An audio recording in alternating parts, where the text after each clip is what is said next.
Sepersekian detik kemudian, mereka semua telah menerima jawaban yang ditulis tebal di layar, 17.501 BF. Apakah ini nyata? Felix bergumam tak percaya sambil menatap angka itu dengan saksama, tidak berani mengingatnya. Siapa yang bisa menyalahkannya? Kekuatannya meningkat pesat sebesar 10 kbf hanya dengan mencapai Mark 1. Seperti yang diharapkan, tandamu benar-benar luar biasa. Lady Spink berkomentar, sejauh yang aku tahu, Devourer paling berbakat yang pernah muncul memiliki tanda yang memungkinkannya memperoleh kekuatan setara 8 kbf di setiap tahap. Dia mencapai tahap ke-26, membuatnya sedikit lebih kuat melawan naga, secara fisik. Felix menyeringai lebar mendengar itu. Mengetahui bahwa ia memiliki batas kekuatan 10K di setiap tanda, menyiratkan bahwa ia akan melampaui kekuatan naga saat ia masih dalam tahap yang lebih rendah daripada Devourer yang berbakat itu. Dia juga memahami bahwa akan dibutuhkan kerja keras yang luar biasa untuk mencapai batas pada tahap pertengahan dan akhir karena jumlah dan kualitas kekayaan alam yang akan dibutuhkannya akan meningkat secara substansial. Namun, dia tidak mengeluh sedikit pun karena dia secara resmi memiliki metode untuk menghilangkan stigma bahwa manusia memiliki keterbatasan kekuatan. 17.501 BF saat dalam tahap kedua penggantian. Bahkan para Bloodliner tahap ke-6 yang legendaris tidak akan berjumlah banyak sebelum dia. Namun, Felix tidak pernah menjadikan manusia sebagai musuh atau pesaingnya. Saingan sejatinya adalah para juara para primogenitor yang dilatih dan dibina secara ekstensif oleh para primogenitor itu sendiri untuk mendatangkan keuntungan sebanyak-banyaknya bagi mereka dalam permainan. Penatua Spink, jika aku berhasil mencapai tahap ke-30, yang merupakan puncaknya, bagaimana kau akan menilai kekuatanku dibandingkan dengan orang terkuat di alam semesta? Felix bertanya dengan nada ingin tahu. Lady Spink memikirkannya sejenak lalu menjawab, sangat diragukan kalau kamu bisa mencapai tahap ke-10. Apakah karena sumber dayanya? Tanya Felix. Ya, tubuhmu hanya menyerap 50% dari harta karun alam yang dikonsumsi. Ini berarti kamu selalu membayar 2 kali lipat dari yang kamu butuhkan untuk mencapai satu tahap. Lady Spink menjelaskan, jika tidak seperti ini, kamu hanya akan membutuhkan 6 harta karun alam yang menghabiskan 60 miliar SC untuk mencapai tahap kedua. Ini mungkin tidak tampak banyak sekarang, tetapi bayangkan membuang 50% harta karun alam yang akan menghabiskan biaya 1 triliun SC jika ditempatkan di pasar. Lady Spink berkata dengan alis berkerut, itu berarti kehilangan sumber daya senilai setengah triliun hanya untuk meningkatkan kekuatanmu sedikit saja. Memang, itu adalah kehilangan sumber daya yang sangat besar. Sang J.R. Mungander menganggukkan kepalanya dan memberikan pendapatnya sendiri. Saya sarankan Anda berhenti di tahap ke-10. Untuk mencapainya, Anda akan membutuhkan sumber daya senilai 61 triliun. Ini adalah angka yang konservatif karena mungkin akan mencapai 100 triliun jika Anda memutuskan untuk membeli semuanya alih-alih mendapatkannya dengan tangan Anda sendiri di alam semesta. Felix menggeleng kuat-kuat, aku bukan orang yang bodoh untuk membeli yang mahal-mahal. Felix sangat yakin bahwa mendapatkan sumber daya itu sendiri akan jauh lebih ekonomis. Tentu saja itu berbahaya tetapi dia tidak dapat menghindarinya dengan cara apapun jika dia ingin mengumpulkan sebanyak mungkin harta alam. Saya masih punya 50 miliar SC, saya bisa mengalokasikan 30 miliar untuk pembelian online, sedangkan 20 miliar lainnya akan saya gunakan untuk menjadikan Erik dan Malak sebagai garis keturunan leluhur. Mereka akan sangat membantu saya dalam penjelajahan reruntuhan atau saya bahkan dapat memberi mereka koordinat dan membiarkan mereka memimpin tim penjelajahan untuk lebih meningkatkan penghasilan saya tanpa membuang terlalu banyak waktu dalam setiap penjelajahan. Felix merenung dengan suara keras. Dia selalu tidur di atas mereka karena mereka diberi tugas untuk melindungi kakeknya. Tapi sekarang, akhirnya tiba saatnya untuk meneruskan pasukan pribadi yang akan menjadi aset terbesarnya dalam menjelajahi alam semesta. Nanti aku hubungi lagi setelah aku kumpulin cukup saripatinya, pikir Felix sambil berjalan ke arah mesin yang lain. Mesin ini dimaksudkan untuk menguji pertahanan mentalnya. Felix sudah tahu bahwa sistem kultivasi sang pemangsa tidak mampu meningkatkan pertahanan mentalnya dan juga kekuatan fisiknya. Akan tetapi, dengan dorongan sebesar itu, pasti ada sedikit pengaruh pada pertahanan mentalnya, menjadikannya sedikit lebih baik. Sayangnya, saat ia selesai menguji, ia menyadari bahwa peningkatannya hampir tidak terlihat. Sedangkan untuk energi unsurnya, mereka juga tidak tersentuh. Yah, Itu sepadan dengan usahanya. Felix mengangkat bahu dan kembali ke mesin tinju untuk berlatih dengan kekuatan barunya. Setelah menghabiskan 2 jam untuk merasakannya dengan baik, dia berhenti dan pergi untuk berlatih cepat dengan para prajurit pasir. Tidak mengherankan, mereka tidak sebanding dengan Felix karena satu pukulan saja sudah cukup untuk melenyapkan mereka. Ketika Lady Sphinx menciptakannya, itu berdasarkan asumsi bahwa Felix akan memiliki maksimal 12 kbf. Untungnya, benda itu terbuat dari pasir dan dia dapat dengan mudah meningkatkan kekuatannya dengan menambah kepadatan pasir tempat benda itu dibuat, sehingga sulit bagi Felix untuk menghancurkannya dengan satu pukulan. Karena mereka dilengkapi dengan teknik bertarung dan indera yang luar biasa, mereka menimbulkan masalah bagi Felix, membuatnya hampir mustahil baginya untuk menggunakan kekuatan penuhnya. Tentu saja, dia tidak menggunakan racun atau kemampuan aktif petir yang dia buka setelah mencapai 51% dalam integrasinya dalam 3 bulan awal. Ia ingin mengalahkan mereka sepenuhnya dengan mengandalkan kekuatan fisiknya, namun sayangnya ia menghabiskan waktu 2 jam untuk mencoba namun tetap gagal. Pertarungan jarak dekatmu perlu ditingkatkan sekarang karena kau sudah memiliki cukup kekuatan untuk bertarung dalam pertempuran jarak dekat. Ucap J.R. Mungander. Ya, aku juga butuh senjata untuk memaksimalkannya. Felix berkata sambil menyeka dahinya yang berkeringat, aku tidak bisa mengandalkan kemampuan elemenku sepanjang waktu karena kapasitasku pasti akan habis dengan satu atau lain cara. Sekarang, mulai lagi dari atas. Felix menghembuskan nafas panjang dan berlari ke arah segerombolan prajurit pasir, langsung masuk ke dalam formasi mereka. Setelah melancarkan beberapa pukulan secara heroik, dia menerima hantaman hebat dari tawa sadis Asna. Setelah 3 hari berlatih keras, Lady Sphinx akhirnya mengizinkannya meninggalkan ruangan karena dia telah mengumpulkan data yang diinginkannya. Lagi pula, ia perlu melihat bagaimana tubuh Felix akan bekerja dengan kekuatan tambahan dari jantung si pelahap. Saat ini, Felix sedang berbaring di tempat tidur di kastil Lady Sphinx, belum punya rencana untuk kembali ke akademi. Ketidakhadirannya sudah ditangani oleh kepala sekolah setelah dia berbicara dengan Lady Sphinx. Alasan yang digunakan adalah Felix pergi menjalankan misi jangka panjang untuk belajar di bawah bimbingan Sage Dalilia dan berkembang lebih cepat daripada di akademi. Hal ini tentu saja mengirimkan gelombang kejut ke seluruh kampus dan juga alam semesta karena hal ini menekankan betapa besar cinta yang Felix terima dari Ratu Allura hingga menjadikan penasihatnya sendiri yang mengajar Felix secara pribadi. Bukan itu yang penting saat ini karena Felix berencana kembali ke akademi setelah dia menangani permainan promosi. Sekarang aku punya cukup kekuatan untuk melawan ras-ras itu dengan sistem kultivasi mereka yang unik. Felix berkata sambil mengeluarkan profil holografiknya. Tanpa basa-basi lagi, ia mengklik mulai permainan baru yang ada di bagian bawah. Segera setelah itu, sang ratu bertanya kepadanya, Anda memenuhi syarat untuk memasuki permainan promosi yang akan mempromosikan Anda ke platform Universal Individual Supremacy Games. Sebelum memutuskan, harap baca lembar putih ini yang menjelaskan aturan dan ketentuan keseluruhan proses. Karena Felix belum pernah mencapai titik ini di kehidupan sebelumnya, dia tidak melewatkan langkah ini tetapi membaca semuanya dengan saksama, ingin melihat apakah ada perbedaan dari apa yang dia baca di jaringan. Aturan game promosi UISG. 1. Setiap permainan dapat memiliki hingga 30 pemain. 2. Hanya ada 2 pemain dari ras yang sama.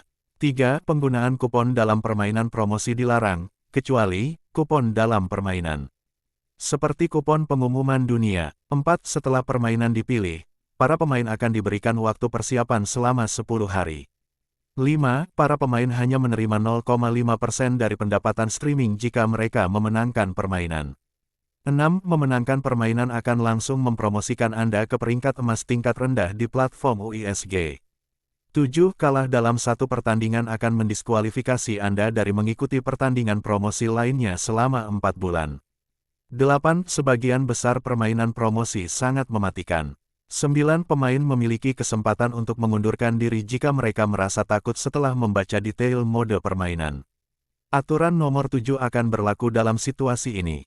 41. Nilai harapan dari permainan promosi dibatasi hingga 3 miliar SC.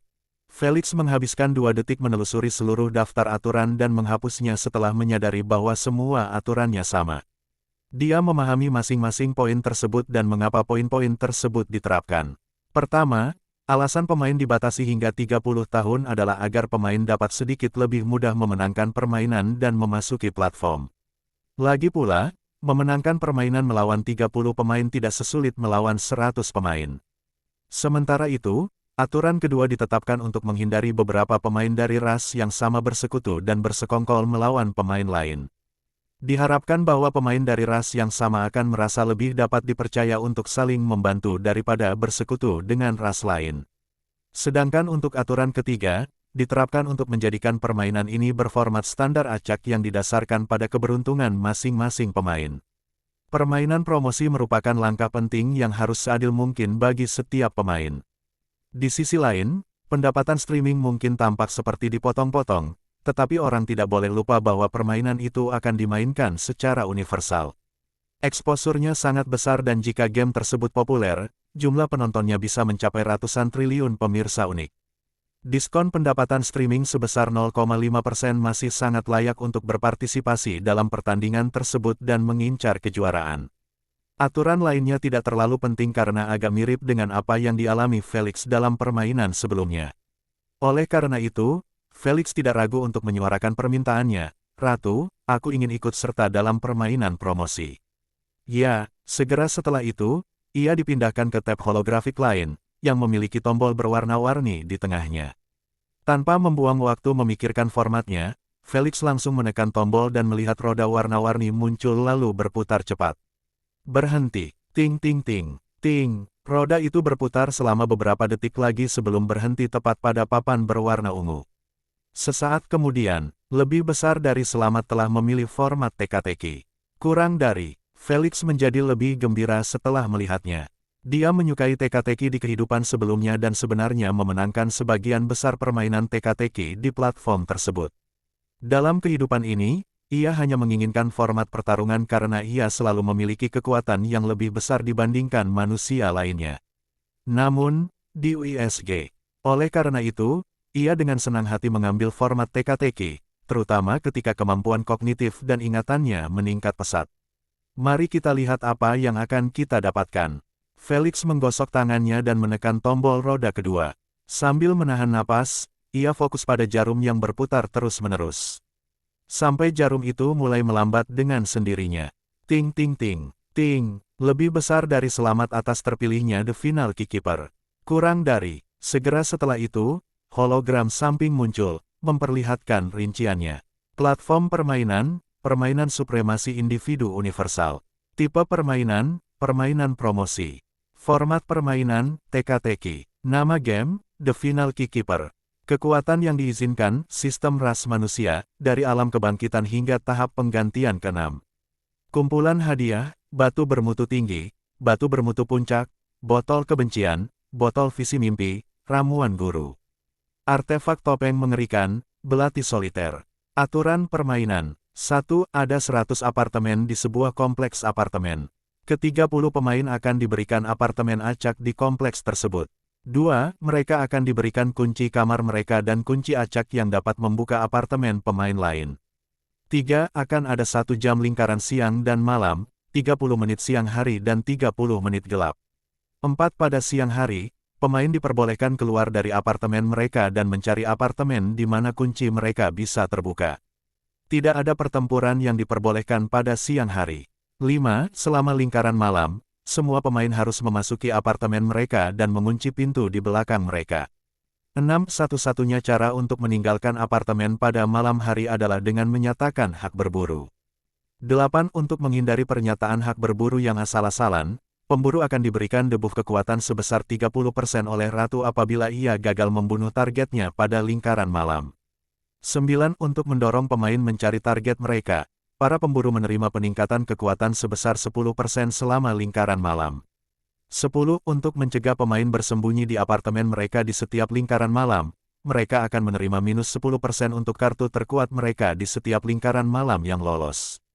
11. Jika seorang pemain menyatakan hak berburu tetapi tidak menemukan targetnya di apartemennya, ia harus kembali ke apartemennya dan menunggu lingkaran siang hari.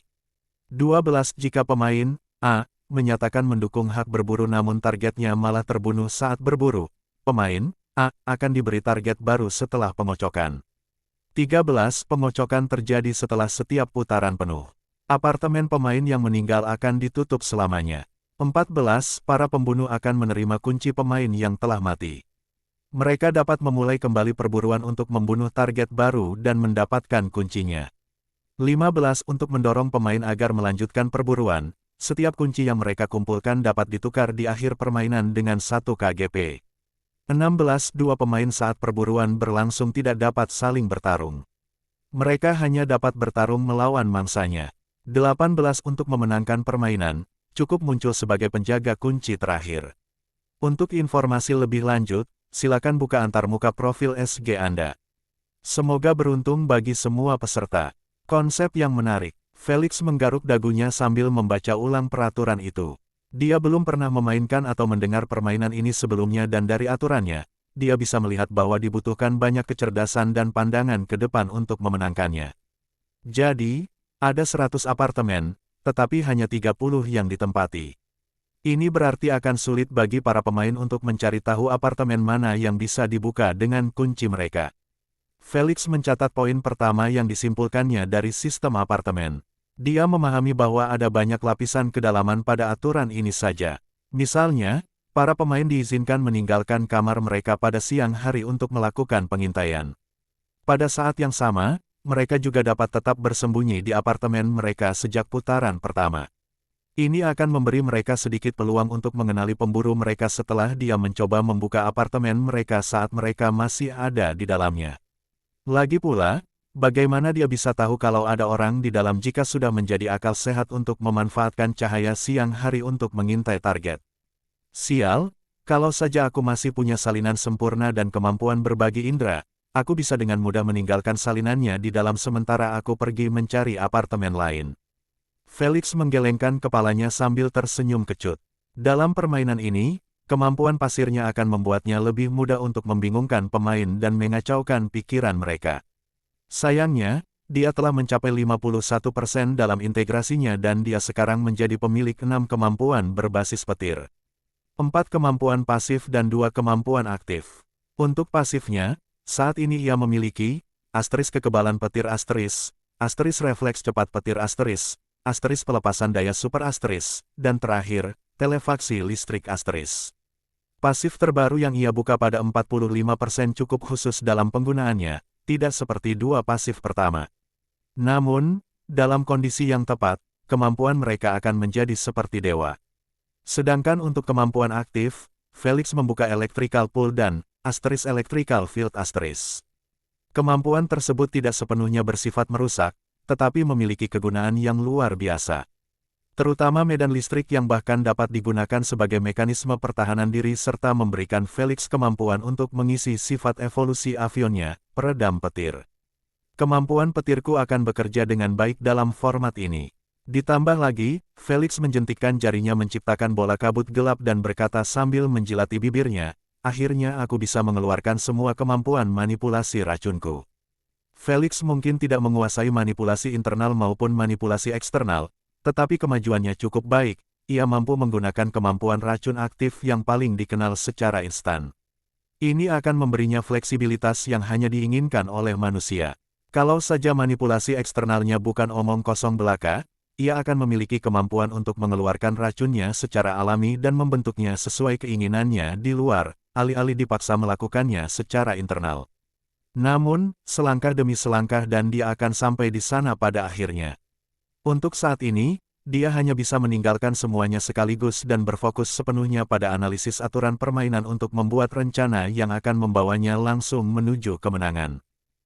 Setelah Felix selesai menganalisis peraturan, ia langsung menuju ke daftar peserta, ingin melakukan pengintaian menyeluruh terhadap lawan-lawannya. Dia tahu bahwa beberapa pemain mungkin benar-benar memiliki kekuatan fisik yang hampir sama dengannya dalam permainan ini.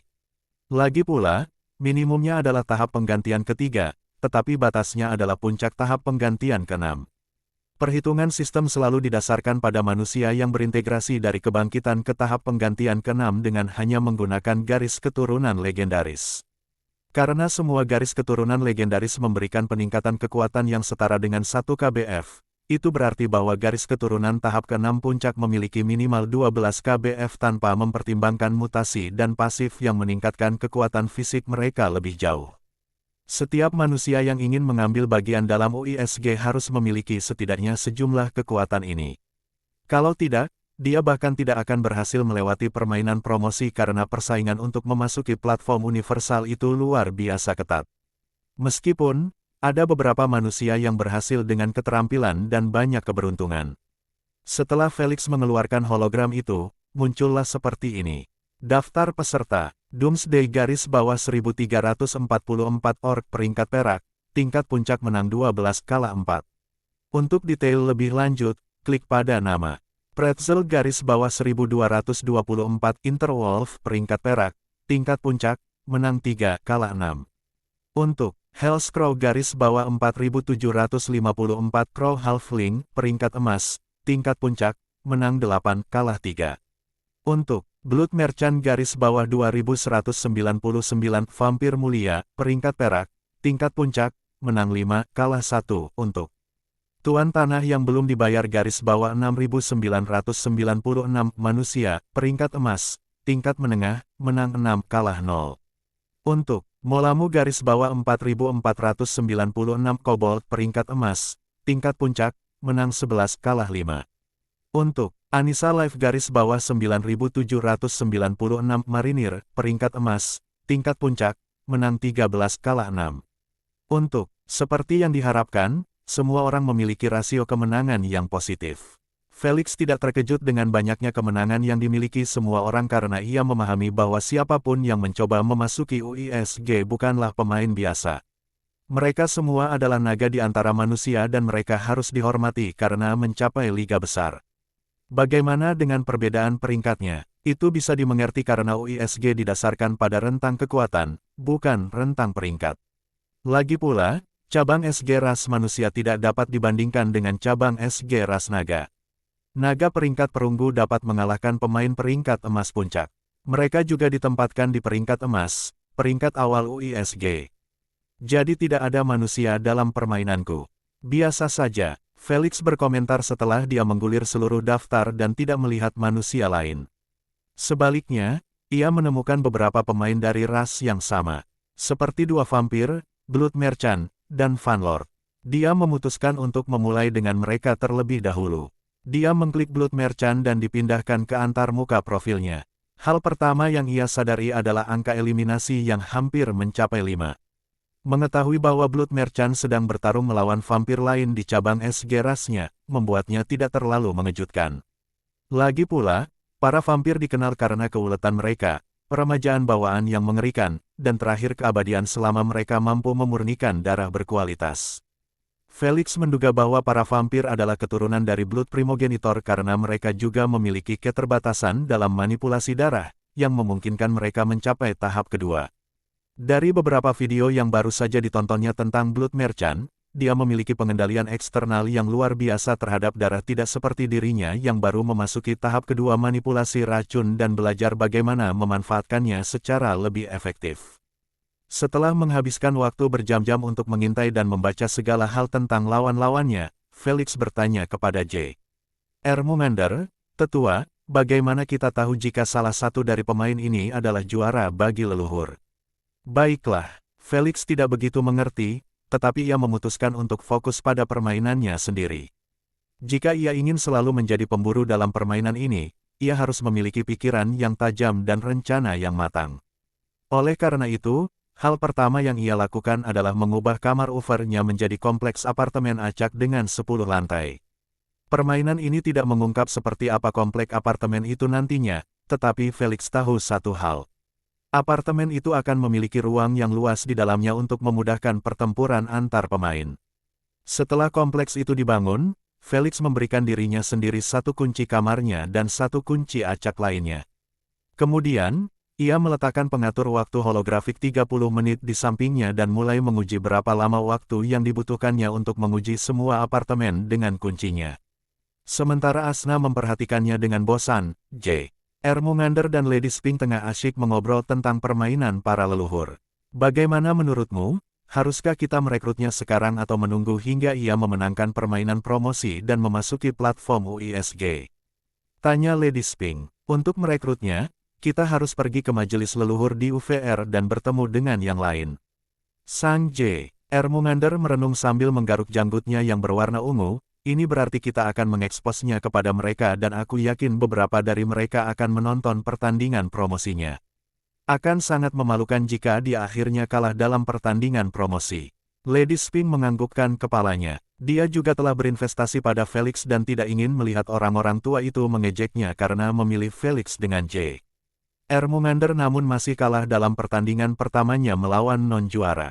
Dia berdiri sambil menyeringai tipis dan berkata sambil melirik Felix yang sedang berusaha keras mencari celah dalam desain permainan, "Saya percaya penuh pada anak itu."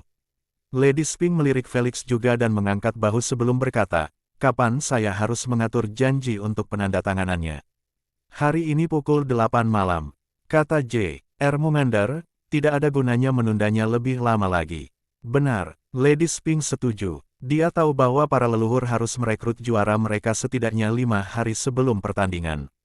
Itu cukup lama untuk mengetahui semua hal tentang Felix. Jadi melakukannya sekarang atau 5 hari kemudian tidak akan membuat banyak perbedaan.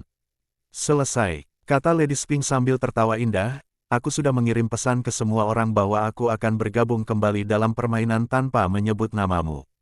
Aku tidak bisa membiarkan Jormiku pergi tanpa muncul.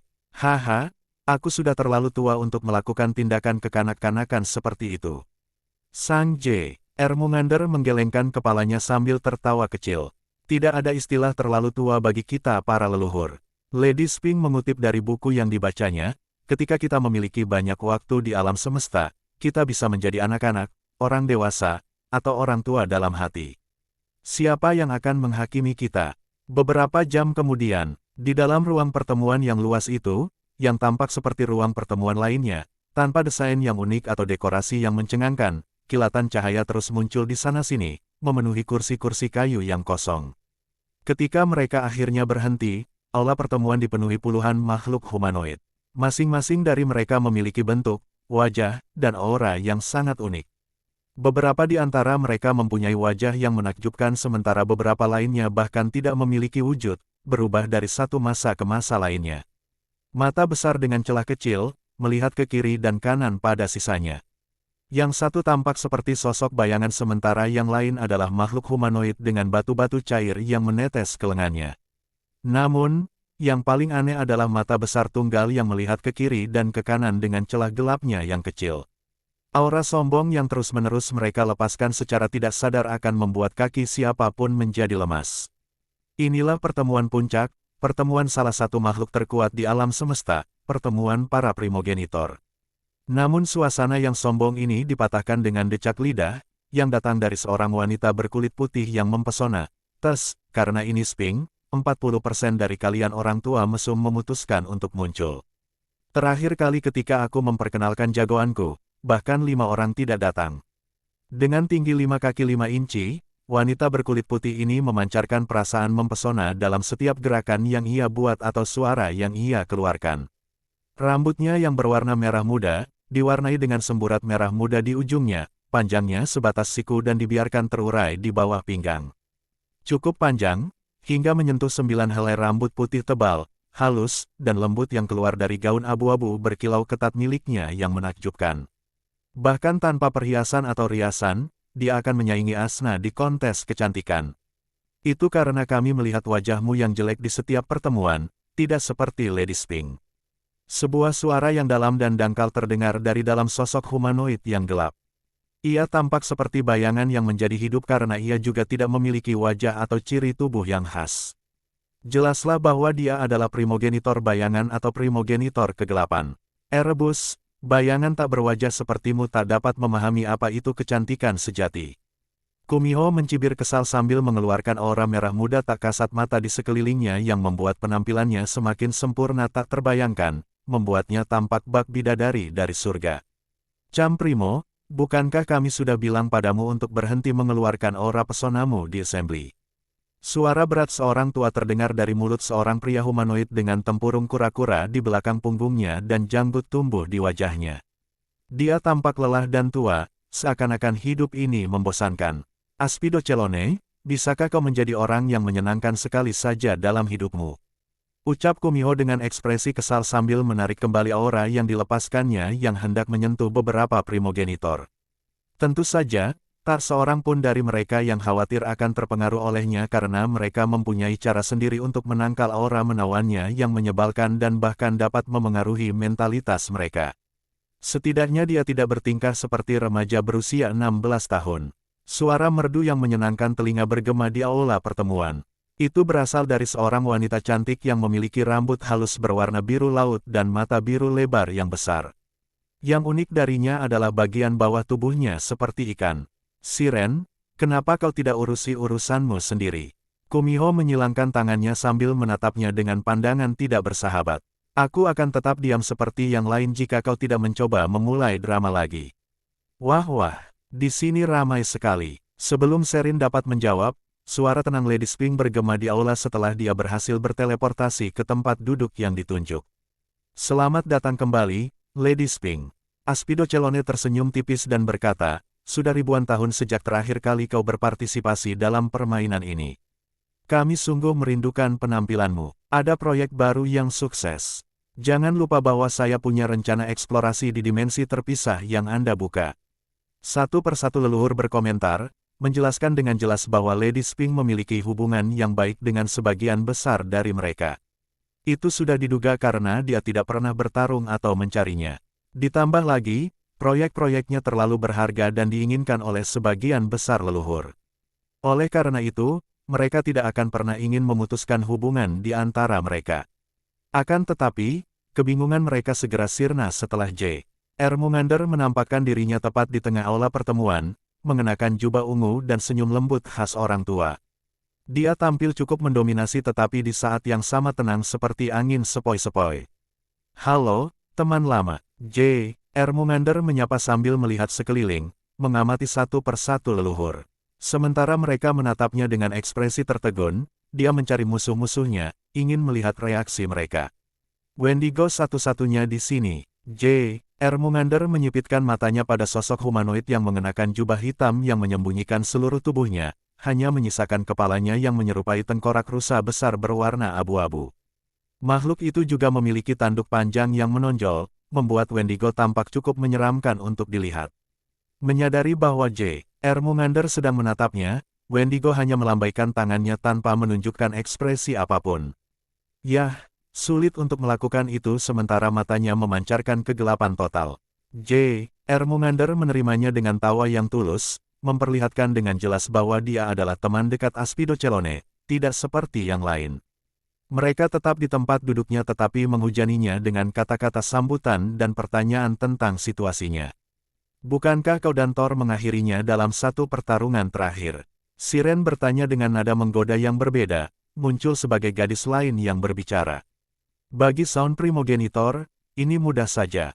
Ceritanya panjang dan aku tak ingin membuatmu bosan. J.R. Mungander melambaikan tangannya, menolak menjawab secara tidak langsung. Para leluhur mengerti isyarat itu dan tidak mengungkit masalah itu lagi. Itulah yang dipikirkan semua orang kecuali Wendigo. Jormi, apakah kematian telah merusak ingatanmu dan membuatmu lupa bahwa kami para leluhur selalu bosan? Wendigo menekankan dengan suara yang mengerikan. Tanpa menunggu jawaban, Wendigo menatap J.R. Mungander dengan matanya yang gelap dan bertanya dengan tenang, kami pasti akan menghargai ceritanya jika itu akan menghibur kami. Aku tidak keberatan menceritakan kisahku, tetapi aku tahu bahwa seseorang pasti akan merusaknya dan menyebarkannya kemana-mana. J.R. Mungander menjawab dengan nada dingin. Semua primogenitor yang lain menjadi tenang setelah mendengar hal itu karena mereka tahu bahwa J.R. Mungander tidak datang ke sini untuk bergaul melainkan untuk berurusan dengan Wendigo dan dua primogenitor lain yang menodai warisannya dan hampir menyebabkan kepunahan massal pada keturunannya setelah kematiannya. Mereka tahu bahwa konflik antara J.R. Mungander dan Wendigo berakar dalam pada kedua faksi mereka. Hal itu tidak akan pernah bisa diselesaikan tanpa harus memusnahkan fraksi lain sepenuhnya. Konflik tersebut sebenarnya tidak berasal dari mereka berdua, tetapi dari dua primogenitor lain yang masing-masing berasal dari fraksi mereka. Mereka hanya dibawa ke sana di awal. Sayangnya, Miliaran tahun sudah cukup untuk mengubah konflik apapun menjadi kebencian mendalam yang tidak akan pernah bisa diselesaikan dengan damai. Oleh karena itu, sang leluhur menyimpan perkataan mereka untuk diri mereka sendiri dan hanya menoleh ke Wendigo, ingin mendengar jawabannya. Sayangnya, mereka menunggu dan menunggu namun Wendigo hanya terus menatap J. Ermumander dalam diam. Dalam beberapa saat, dia akhirnya membuka mulut dan berkata, "Mana Nanggal dan Saurus pasti sangat gembira mendengar berita kebangkitanmu." Sang J. Ermumander menyipitkan matanya dengan berbahaya dan menjawab, "Begitu pula Fenrir dan Thor setelah mereka mendengar tentang tindakanmu yang mengejutkan terhadap keturunan kami." Kabut hitam keluar dari tengkorak Wendigo, membentuk seringai lebar yang menyeramkan. "Aku yakin mereka akan melakukannya. Untuk sebuah kesadaran kecil, J. Rami sungguh pemberani." Lady Spink tersenyum tipis, menyukai kenyataan bahwa J. Ermumander tidak berubah sedikit pun. Meskipun mereka tidak sering bertemu pada hari-hari sebelumnya, dia telah banyak mendengar tentangnya dan cara dia membawa barang. Oleh karena itu, dia tahu bahwa dia mungkin terlihat seperti orang tua yang lembut di masa damai, tetapi terhadap musuh-musuhnya, dia adalah orang yang kejam dan pendendam. Meskipun begitu, dia tahu bahwa apapun yang dikatakannya tidak ada artinya sama sekali karena dia hanya sebuah kesadaran kecil yang dapat dibunuh oleh satu nafas dari primogenitor lainnya. Akan tetapi, selama ia terus bersikap tangguh ini, para leluhur yang lain tidak akan pernah menduga bahwa ia hidup dalam kesadaran Felix. Perasaan tidak tahu ini akan menjadi faktor kunci bagi Felix untuk melawan para primogenitor. J. Ermumander, silakan duduk agar kita bisa mulai menyelidiki jagoan terbaru Lady Spink. Aspido Celone meminta sambil berteleportasi kembali ke tempat duduknya. Dia tidak ingin pertemuan itu berakhir sia-sia karena konflik antara J. Ermumander dan Wendigo. Saya tidak tahu apakah Lady Spink menyebutkan permainan tersebut atau tidak, tetapi Anda juga dapat merekomendasikan seorang juara untuk bergabung dan memperoleh beberapa hadiah. Aspido Celone memberitahu, "Apa? Mengapa kamu melakukan hal itu? Menarik." "Oh, setiap primogenitor bereaksi berbeda terhadap berita tersebut tetapi sebagian besar dari mereka menyatakan kebingungan atas keputusan mereka untuk berbagi satu juara. Sama sekali tidak ada manfaatnya karena saat juara mereka kalah, mereka harus membayar 2 kali lipat dari taruhan yang diajukan. Jika mereka menang, mereka harus membagi hadiahnya. Mungkin juara yang mereka miliki cukup bagus untuk memenangkan semua permainannya," pikir sang leluhur. Itulah satu-satunya alasan mengapa dua orang tua akan memilih rencana ini. Mengetahui hal itu membuat mereka penasaran tentang siapa juara yang mereka pilih. Mereka tidak perlu bertanya karena J. Ermumander telah mengemukakan masalah itu sendiri. "Saya di sini untuk mendaftarkan Felix Maxwell dalam permainan para leluhur. Tolong siapkan kontraknya." "Siapa namamu?" "Felix Maxwell." Para leluhur saling berpandangan dan melihat kebingungan di mata mereka. Mereka bingung bukan karena mereka tahu siapa Felix dan berita viral tentangnya, tetapi karena mereka bisa melihat bahwa nama itu bukan milik seorang serpent halfling. Dia tidak memilih salah satu keturunannya yang masih hidup. Mungkin, sang juara adalah keturunan Lady Spink. Tapi mereka semua sampah. Sementara beberapa leluhur memikirkan masalah itu, yang lain segera memunculkan mesin pencari dan menuliskan nama lengkap Felix. Segera setelah itu, mereka dibanjiri triliunan hasil, yang membuat mereka menyadari bahwa dia cukup terkenal. Namun, saat mereka masuk ke salah satu artikel dan melihat fotonya, mereka tidak dapat menahan diri untuk berseru keras, "Apa-apaan? Kalian memilih manusia rendahan sebagai jagoan kalian." Lady Spink dan J. Ermumander saling berpandangan lalu berkata bersamaan sambil menyeringai tipis, "Ada masalah dengan itu." Para leluhur itu saling berpandangan dengan rasa tidak percaya, merasa seolah-olah mereka sedang dikerjai oleh Lady Spink dan Jormungandr karena mereka sudah lama tidak bertemu. Namun melihat ekspresi percaya diri mereka membuat mereka sadar bahwa mereka berdua benar-benar serius. "Kalian sudah gila." Siren menggelengkan kepalanya dan menasihati mereka dengan niat baik, "Aku tidak keberatan mengambil harta kalian setelah mengalahkan juara kalian, tapi tetap saja, aku mohon kalian untuk mempertimbangkan kembali keputusan kalian dan memilih juara lain dari ras yang benar-benar layak." Aspido Celone menganggukkan kepalanya dan mendukung pernyataannya, "Manusia hampir tidak bisa melawan peserta lain. Di hadapan juara terburuk kita, mereka tetap akan hancur. Sebaiknya kau pilih juara lain atau setidaknya pilih beberapa juara lagi dari keturunanmu untuk meningkatkan peluangmu."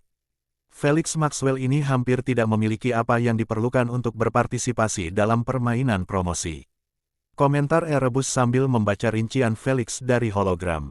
Terima kasih semuanya, tetapi kami tahu apa yang kami lakukan.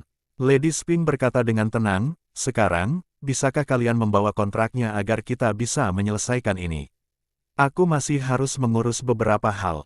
Aspido Celone dan para primogenitor lainnya saling berpandangan untuk terakhir kalinya sebelum mengangkat bahu dengan acuh tak acuh. Di mata mereka, itu sudah lebih dari cukup jika Lady Spink dan Jormungandr bersikeras meneruskan rencana mereka, lalu mereka akan dengan senang hati melihatnya hancur dan berharap jagoan mereka akan menjadi orang yang melawan Felix. Lady Spink, kontraknya telah mengalami beberapa modifikasi sejak terakhir kali Anda menandatanganinya. Aspido Celone berkata sambil memperlihatkan dua kontrak holografik. Lady Spink dan Jormungandr keduanya mengangkat kepala dan mulai membaca ketentuan-ketentuannya dalam hati. Para primogenitor lainnya meneruskan diskusi tentang keadaan Felix sambil mencari berita tentangnya. Jika juara lain, mereka tidak akan repot-repot memberinya banyak perhatian karena setiap primogenitor memiliki ratusan juara yang terdaftar di bawahnya. Namun, juara manusia yang dimiliki oleh Lady Spink dan Jormungandr. Mereka tahu bahwa mereka melewatkan sesuatu karena tidak mungkin Lady Spink cukup bodoh untuk memilih seorang manusia untuk mewakilinya padahal dia benar-benar ikut serta dalam permainan para leluhur dan melihat betapa brutalnya permainan itu. Ada yang akan menonton pertandingan promosinya mendatang. Kumiko bertanya kepada semua orang melalui telepati. Jika jagoanku tidak bertemu dengan jagoanmu saat itu, aku akan melihat sekilas permainannya dan melihat apa istimewanya dia, Erebus memberitahu.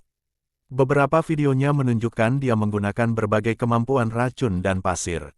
Apakah menurutmu Lady Spink telah menemukan cara untuk memasang dua manipulasi terbatas dalam satu tubuh? Sebuah tubuh humanoid yang seluruhnya terbuat dari batu merah cair bertanya dengan telepati. Cheruve mungkin benar, Siren berseru. Sudah diketahui bahwa keturunan kita atau ras apapun yang terkait dengan kita tidak dapat mewarisi lebih dari satu manipulasi elemen. Tapi bagaimana dengan manusia? Itu masalah lain. Dengan kecerdasan Lady Spink yang mengerikan, aku benar-benar merasa dia mungkin bisa melakukannya. Kumiho berkata sambil mengintip Lady Spink yang sedang membaca kontrak dengan ekspresi santai. Hehe, aku tahu apa taruhan pertamaku melawan mereka, kata Erebus sambil tersenyum menyeramkan dengan wujud bayangannya. Para primogenitor lainnya memperlihatkan ekspresi yang kurang lebih sama, tampak seperti mereka semua tengah merencanakan sesuatu terhadap Lady Spink. Dalam waktu singkat, Lady Spink dan Jormungandr menandatangani kontrak segera setelah tidak menemukan celah apapun yang merugikan mereka atau Felix. Lagi pula, seluruh alasan kontrak ini dibuat adalah untuk melindungi para juara sekaligus menghukum para pewaris yang gagal mematuhi ketentuan yang ditandatangani. Seperti mengingkari taruhan atau memberikan sesuatu yang sama sekali berbeda dari taruhan awal. Tentu saja, bagi eksistensi seperti primogenitor, hukumannya akan cukup berat hingga membuat pelanggarnya merasakan dampak dari tindakannya. Kalau saja hukumannya bisa dibuat seberat kematian, para leluhur itu pasti sudah melakukannya agar permainan-permainan itu dianggap lebih serius. Sayangnya, setiap primogenitor terhubung ke UVR hanya dengan menggunakan sebagian kecil kesadarannya. Jadi, mustahil bagi Ratu untuk melenyapkan kesadaran mereka seperti yang dilakukannya kepada orang lain. Jika bukan karena itu, mereka yang berada di atas tidak akan berani memasuki UVR. Baiklah, kawan lama, sekarang kau mampu melihat juara lainnya di daftar partisipasi seperti halnya juara milikmu akan ditunjukkan kepada primogenitor lainnya. Aspido Celone menjelaskan dasar-dasarnya sambil mengamati Jormungandr. Jika kau melihat seorang juara, cukup hubungi primogenitor di atasnya dan pasang taruhan serta ketentuan untuk memenangkannya. Terima kasih Aspi, tapi jangan buang-buang napas. Aku sudah memberitahu Jormi tentang semua yang perlu dia ketahui, kata Lady Spink sambil berdiri. Jormungandr mengikutinya dan berkata kepada Aspido Celone, kura-kura tua, pilihlah tanggal dan telepon aku.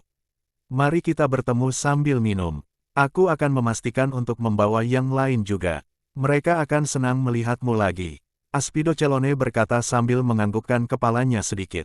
Hadirin sekalian, sampai kita bertemu lagi. Jormungandr dan Lady Spink langsung berteleportasi setelah meninggalkan komentar ini. Sang leluhur saling memandang 1 atau 2 detik sebelum memasukkan diri mereka ke dalam daftar kontak mereka. Mereka semua mulai mengirim pesan kepada anggota faksi mereka yang tidak mau muncul dalam pertemuan ini. Wendigo termasuk telah mengirim pesan kepada dua primogenitor lainnya, memberitahu mereka tentang semua yang terjadi pada saat itu dan juga mengatur pertemuan secepat mungkin. Munculnya ular itu berarti ular lainnya mungkin juga belum mati, pikir Wendigo muram. Setelah semua yang telah kita lakukan terhadap keturunan dan warisan mereka, kita perlu bersiap menghadapi pembalasan terburuk. 5 menit kemudian, di ruang kesadaran, Lady Sphinx dan Jormungandr baru saja memberitahu Felix tentang pendaftarannya yang berhasil dalam permainan para juara. Aku yakin mereka memandang rendah aku, kan? Kata Felix sambil terkekeh. Itulah yang diharapkan, kata Jormungandr. Ini akan membuatnya lebih menyenangkan. Felix menyeringai tipis dan membuka kembali daftar peserta. Dia telah mengerjakan pekerjaan rumahnya pada setiap pemain tersebut dalam 1 jam terakhir, menghafal semua hal yang diketahui publik tentang mereka. Sekarang, waktunya untuk memeriksa apakah ada juara primogenitor dalam permainan promosinya.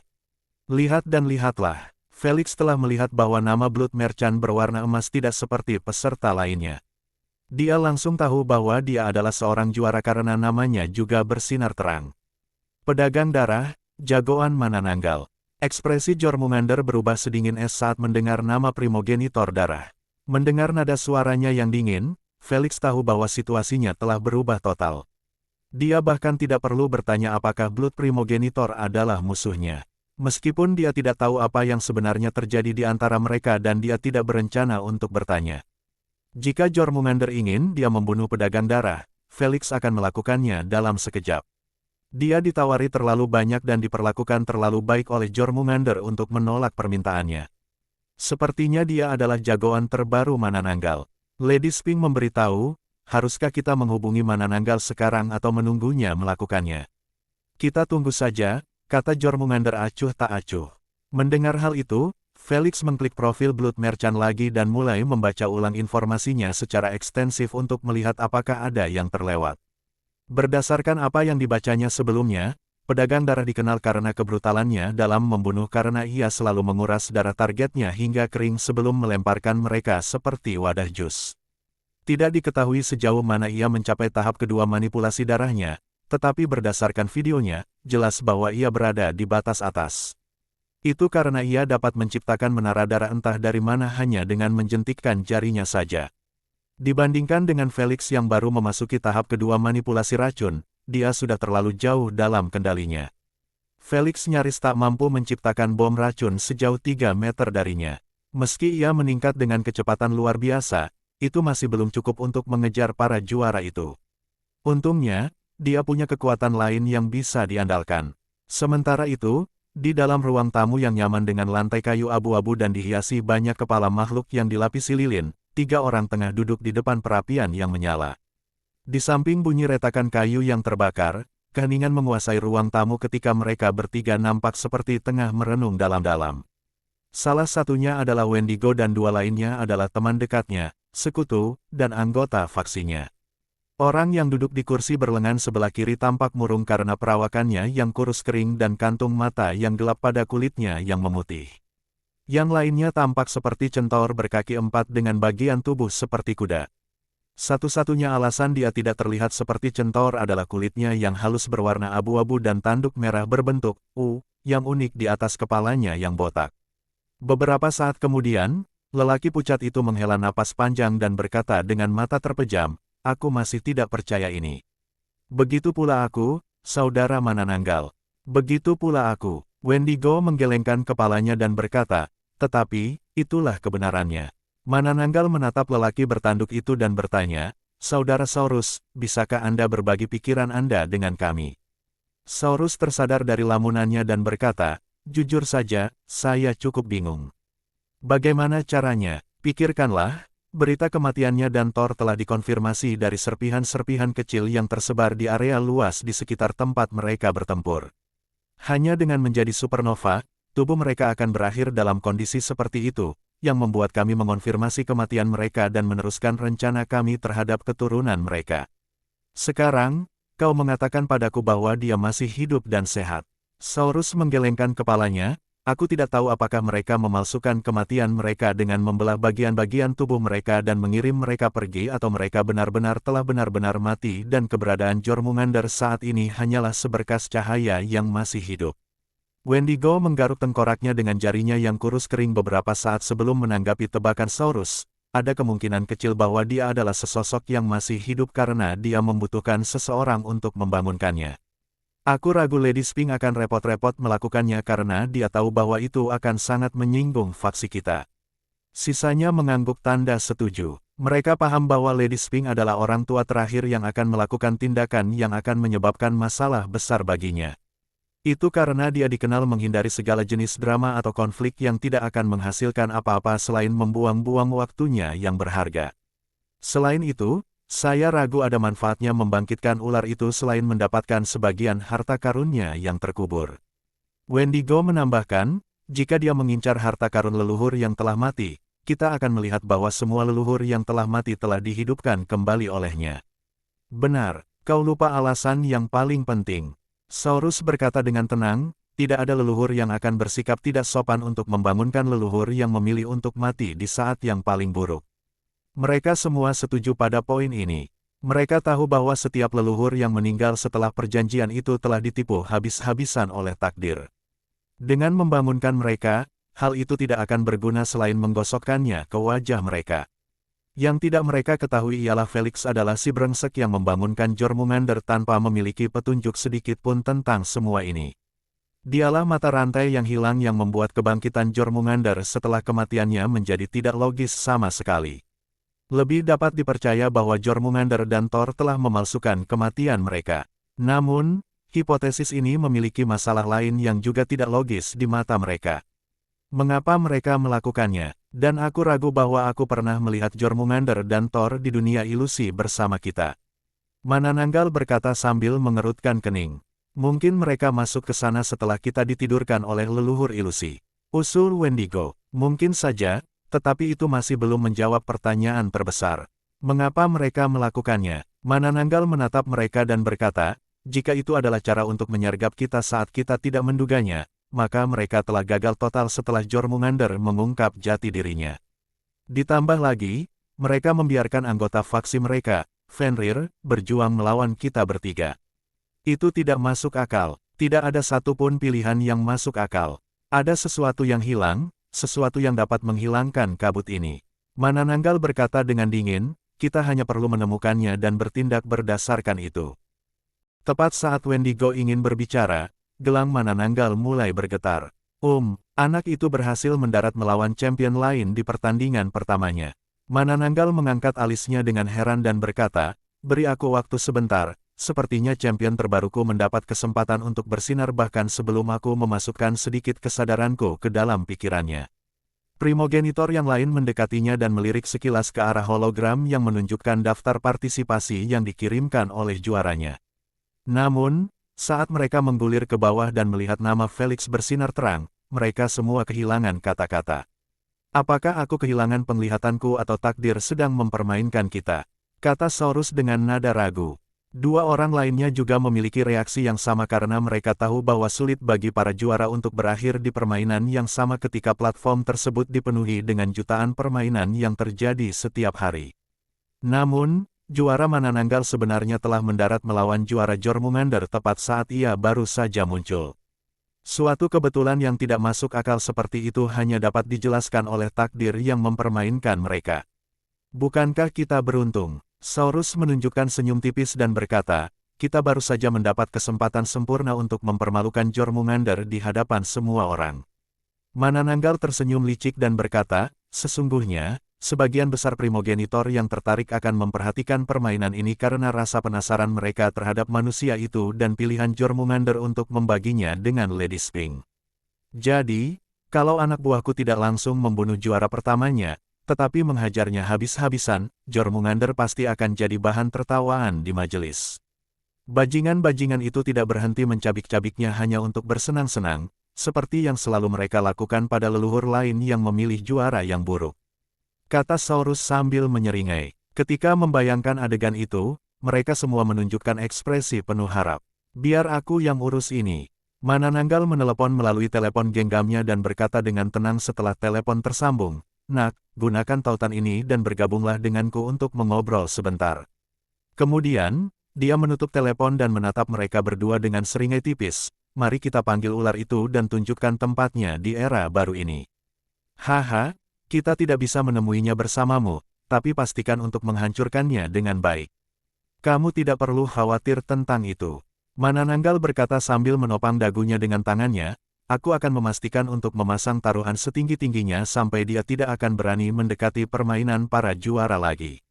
10 hari berlalu dengan cepat bagi Felix karena ia menghabiskan sebagian besar hari untuk berlatih di pusat pengukuran sambil membaca buku dan meramu ramuan untuk ujian mendatang.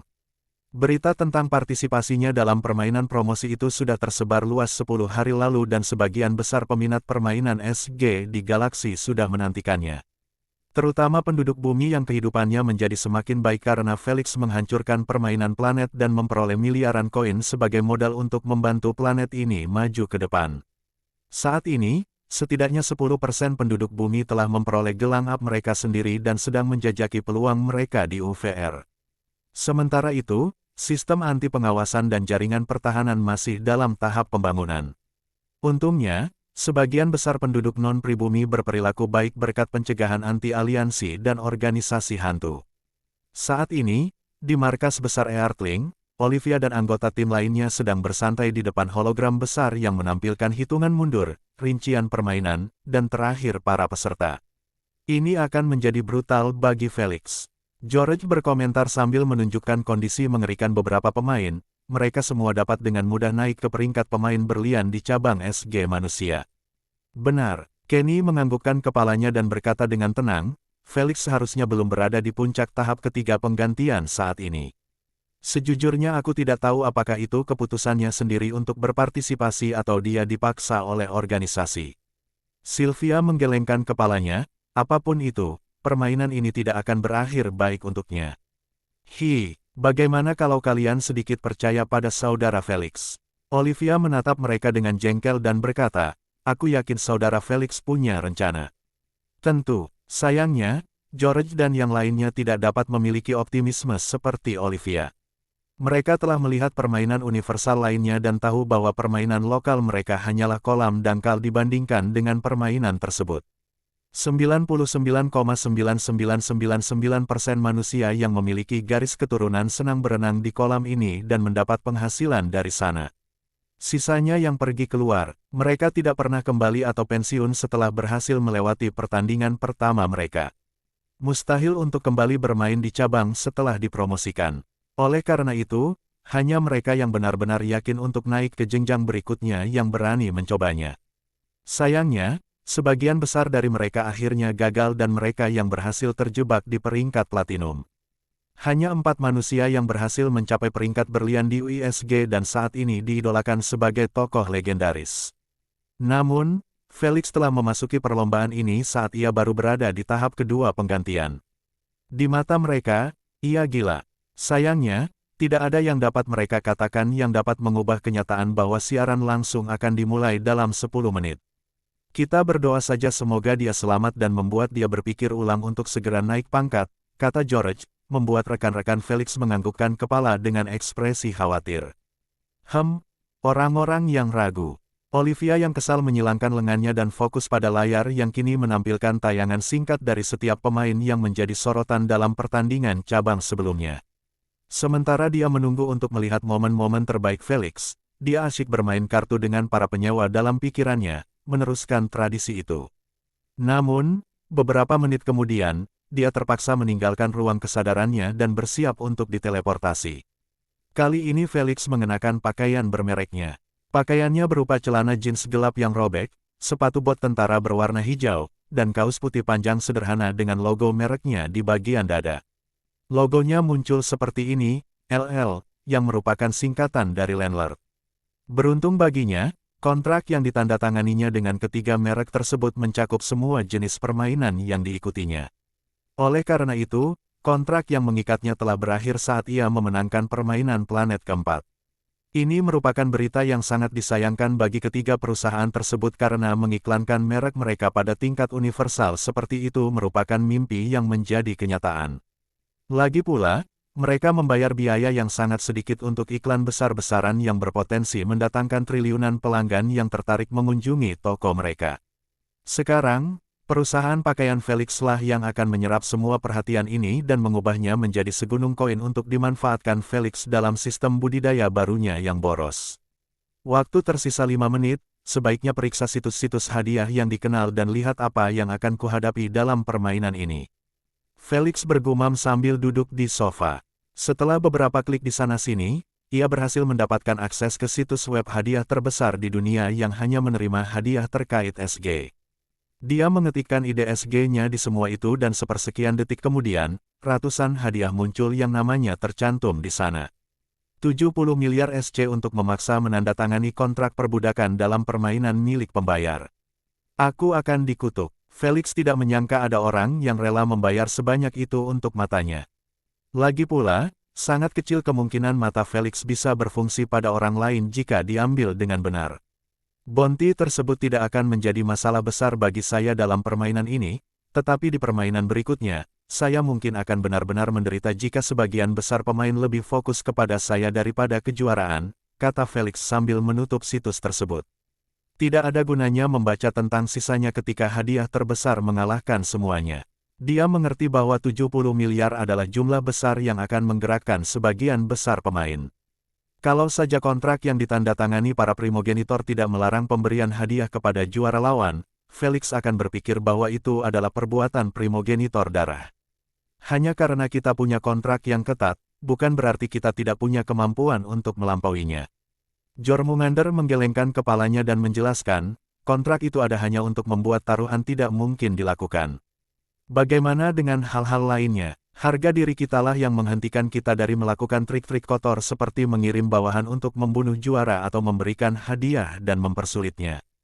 Felix memikirkannya sejenak dan menyadari bahwa kontrak para primogenitor memang tidak terlalu berpengaruh terhadap mereka. Itu karena mereka masuk ke UVR hanya menggunakan sebagian kecil kesadaran mereka. Oleh karena itu, kesadaran utama mereka yang terpisah dapat dengan mudah melakukan apa yang diinginkannya tanpa pengawasan ratu. Faktanya, dia yakin bahwa taruhan tersebut bahkan tidak benar-benar ditegakkan oleh kontrak itu sendiri karena kesadaran utama dapat dengan mudah keluar dari ketentuannya dengan menghancurkan bagian kesadaran kecil dan menciptakan yang lain. Akan tetapi, melakukan hal itu akan membuat mereka tidak mungkin untuk bergabung kembali dalam permainan karena sudah tertulis dalam ketentuan bahwa melakukan hal itu akan melarang para primogenitor untuk ikut serta. Selain itu, saat taruhan dilakukan oleh dua orang primogenitor, mereka berdua harus menandatangani kontrak.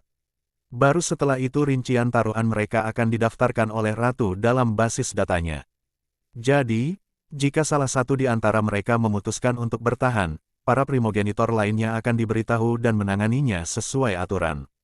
Jika saja harganya tidak serendah ini, aku akan menganggapnya sebagai perbuatan manananggal.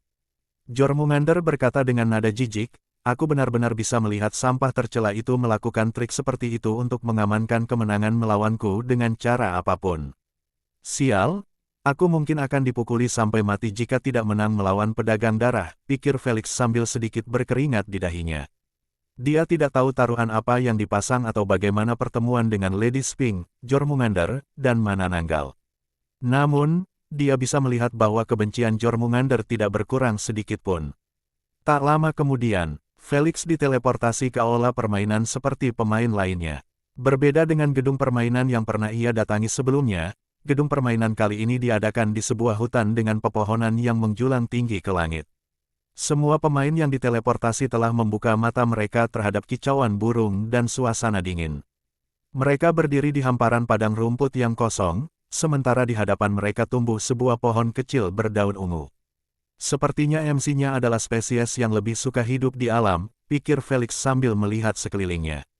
Ia meyakini demikian karena MC di platform UISG berasal dari semua ras di Esgalians. Jika seorang manusia akan menjadi MC mereka, ada kemungkinan besar dia akan memilih aula pertemuan tertutup. Tak lama kemudian, Felix berhenti peduli dengan lingkungan sekitar setelah ia menyadari bahwa semua pemain sedang memusatkan perhatian padanya, baik secara terang-terangan maupun diam-diam. Hehe, sepertinya semua orang telah mengintip hadiahmu, kata Asna sambil terkekeh. Tak terganggu, Felix mengangkat bahu dan mulai mengamati 29 pemain unik, ingin menemukan pedagang darah. Tidak butuh sepersekian detik pun sebelum dia melihat seorang pria tinggi ramping mengenakan tuxedo merah, bersandar di pohon sambil menatapnya dengan senyum ramah. Sikapnya yang sopan membuat senyumnya tampak tulus. Celakanya, Felix tahu bahwa dia adalah monster yang menyamar karena video dirinya menguras darah korbannya sudah terpatri dalam ingatannya. Felix, aku akan pergi bersama Sphinx ke pertemuan kecil teman-teman untuk menonton pertandinganmu bersama.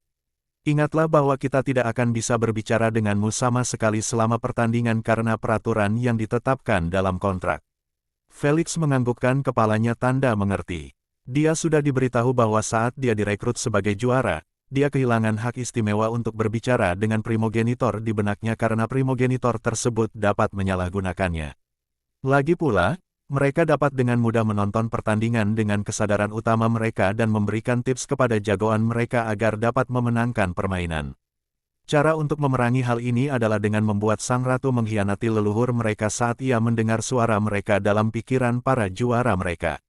Oleh karena itu, jauh lebih baik menyaksikan pertandingan di ruang sidang daripada di dalam pikirannya yang hanya bisa berdiam diri agar tidak melanggar peraturan.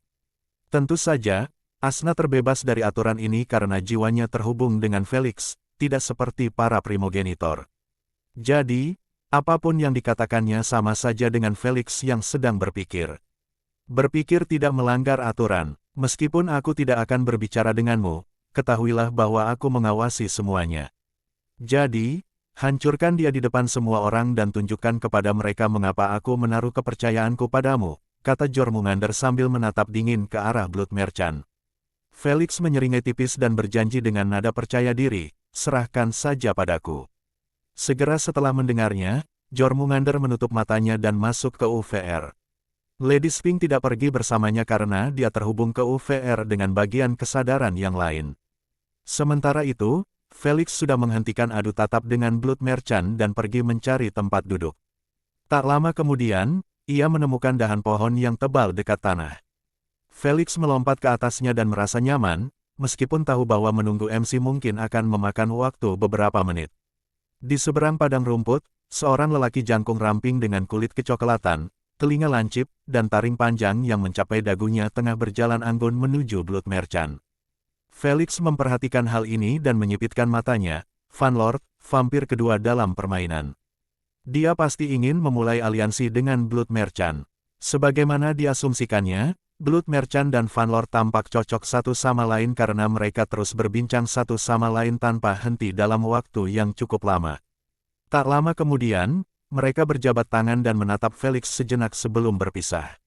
Apapun itu, tidak peduli berapa banyak sekutu yang ditambahkannya, pertarungan kita akan tetap 1 lawan 1. Felix paham bahwa membentuk aliansi dalam permainan ini semata-mata dimaksudkan untuk menjaga satu sama lain selama siklus siang hari. Saat itulah para pemain dapat berkumpul, berkomunikasi, dan mencari apartemen. Jika seseorang memiliki sekutu, dia benar-benar dapat membuat perjanjian dengannya untuk bergiliran berpatroli di apartemen mereka sendiri untuk memaksa pemain lain menyerah dalam upaya menguji pintu mereka dengan kunci mereka. Akan tetapi, ia tahu bahwa rencana ini memiliki banyak kerugian. Pertama, saat pemain meninggalkan sekutunya untuk menjaga pintunya, sekutu tersebut akan 100% mencoba melihat apakah kuncinya dapat membuka apartemen itu. Hal ini dapat diatasi dengan menggunakan ketentuan kontrak. Kedua, apartemen yang diberikan bersifat acak. Oleh karena itu, jika dua sekutu akhirnya mendapatkan apartemen yang berada di lantai berbeda atau semacamnya, mustahil bagi mereka untuk menjaga keduanya sekaligus. Jika seorang pemain menyerah menjaga apartemennya hanya untuk melindungi apartemen sekutunya, lalu apa gunanya aliansi? Satu-satunya hal baik tentang aliansi tersebut adalah perdagangan informasi melalui telepati karena mereka meliput wilayah yang lebih luas. Seperti pemain mana yang keluar dari apartemen atau pemain mana yang hilang dari mereka yang keluar untuk mengintai. Felix telah membuat rencana untuk mendapatkan informasi ini sendiri pada siklus pertama. Itulah sebabnya Felix tidak mempertimbangkan untuk mengambil sekutu dalam permainan ini. Jika formatnya lain, dia tidak akan ragu untuk meninggalkan gaya solonya dan memanfaatkan jumlah pemain. Kita sudah menunggu selama 7 menit, di mana ini? Aduh, sebelum Felix bisa menyelesaikan pikirannya, ledakan kabut putih tiba-tiba terjadi di depan pohon berdaun ungu. Semua orang memusatkan perhatian pada benda itu dan melihat ada sesosok bayangan gelap kecil di dalamnya. Suara mendesing, "Hei hei!" Tanpa memberi mereka waktu untuk menebak, seekor peri kecil yang lucu telah terbang keluar dari kabut putih sambil melambaikan tangan kecilnya ke arah para pemain. Kulitnya sebiru langit dan rambutnya yang pendek dikuncir dua berwarna biru. Dengan bibirnya yang berwarna ungu mengilap, dia memancarkan aura yang cukup menyeramkan, tidak seperti peri berkilau lainnya. Sungguh permainan yang sial, berakhir dengan peri yang tumbang. Felix meringis seperti pemain lainnya yang menatap peri itu dengan pandangan tidak bersahabat. Kenapa kamu melotot ke arah Luna?" Si cantik cemberut dengan mata berkaca-kaca dan berkata, "Kamu membuat Luna sedih. Sangat-sangat sedih." Celakanya, ekspresi para pemain tetap sekeras batu, tidak tergerak oleh tindakan palsunya. Mereka hanya terus menatapnya tanpa ekspresi, menunggu dia berhenti membuang-buang waktu dan mulai menjelaskan aturannya. Lagi pula Luna terlalu baik untuk bergaul denganmu." Luna menggembungkan pipinya dengan jengkel dan terbang tepat di atas kepala mereka. Dia menjentikkan jari-jarinya yang kecil, menyebabkan dedaunan pohon di belakangnya membentuk persegi kosong yang besar. Sesaat kemudian, area kosong di dalamnya menjadi terang, memperlihatkan sebuah bangunan di dalam stadion. Bangunan itu tampak seperti kompleks apartemen modern lainnya dengan beberapa lantai dan setiap lantai menampung banyak apartemen. "Ini medan pertempuran kalian. Aku berasumsi bahwa kalian semua telah membaca aturannya dengan saksama. Jadi, ajukan semua pertanyaan kalian sekarang juga." Luna memberi perintah sambil meletakkan kedua tangannya di pinggang, memancarkan aura memerintah. Para pemain mengangkat tangan mereka dengan patuh, mengetahui bahwa peri yang jatuh adalah makhluk kecil jahat yang tidak akan ragu-ragu membuat hidup mereka sengsara dalam permainan jika mereka menyinggung mereka. Mereka hanya perlu menemukan celah dalam aturan dan mereka akan melakukan apa saja untuk mengacaukan Anda demi kesenangan semata. Luna memandangi mereka satu persatu dan memilih satu-satunya pemain yang termasuk dalam ras serigala musim dingin, yang dikenal karena kekuatan mereka yang luar biasa jika mereka memasuki fase yang mereka sebut sebagai kegilaan darah. Ia memiliki ekor seputih salju dan telinga di atas rambutnya yang gelap. Dengan mata biru dan perawakannya yang pendek, ia tampak sangat imut seperti boneka berbulu. "Aku ingin tahu apakah mungkin untuk bertukar kunci atau melemparnya?" Tanyanya dengan nada dingin, benar-benar merusak wajahnya yang imut. "Tidak," Luna menolak dan menambahkan, "pemain tidak dapat menukar kunci, membuangnya, menghilangkannya, atau membuat pemain lain memasuki apartemen yang sama dengan yang telah dibuka oleh kunci mereka." Setelah menerima jawabannya, pemain serigala musim dingin itu mundur kembali ke dalam kawanan dan fokus pada pemain lain yang tangannya terangkat ke atas. Tak lama kemudian, Luna mengambil yang lain dan dia bertanya, apakah lingkungannya bisa dirusak? Seperti pintu, dinding. Tidak, lakukan saja yang terbaik di apartemenmu. Berikutnya, mungkinkah mangsanya dapat melarikan diri dari apartemen setelah pemburu membukakan pintu untuknya? Tidak, saat pemburu membuka pintu, itu sama saja dengan melangkah ke dimensi lain. Tidak ada yang bisa masuk atau keluar. Bahkan jika pintunya terbuka. Terima kasih. Berikutnya, apakah mungkin untuk meninggalkan kompleks apartemen? Tidak. Apakah debuff kekuatan akan terkumpul atau akan hilang setelah setiap pemocokan? Debuff akan terus bertambah hingga Anda berhasil membunuh target Anda. Jika target Anda mati sebelum Anda melakukannya, Anda akan diberi target baru selama pengocokan dan Anda akan diminta untuk membunuhnya, atau debuff akan terus bertambah. Semua pemain bereaksi dengan kesal saat mendengar hal itu karena mereka tahu bahwa akan sulit menemukan target mereka secepat mungkin.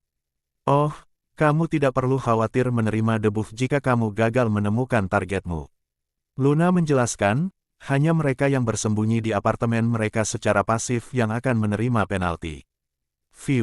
Itu lebih masuk akal. Sebagian besar pemain menghela napas lega setelah mendengarnya.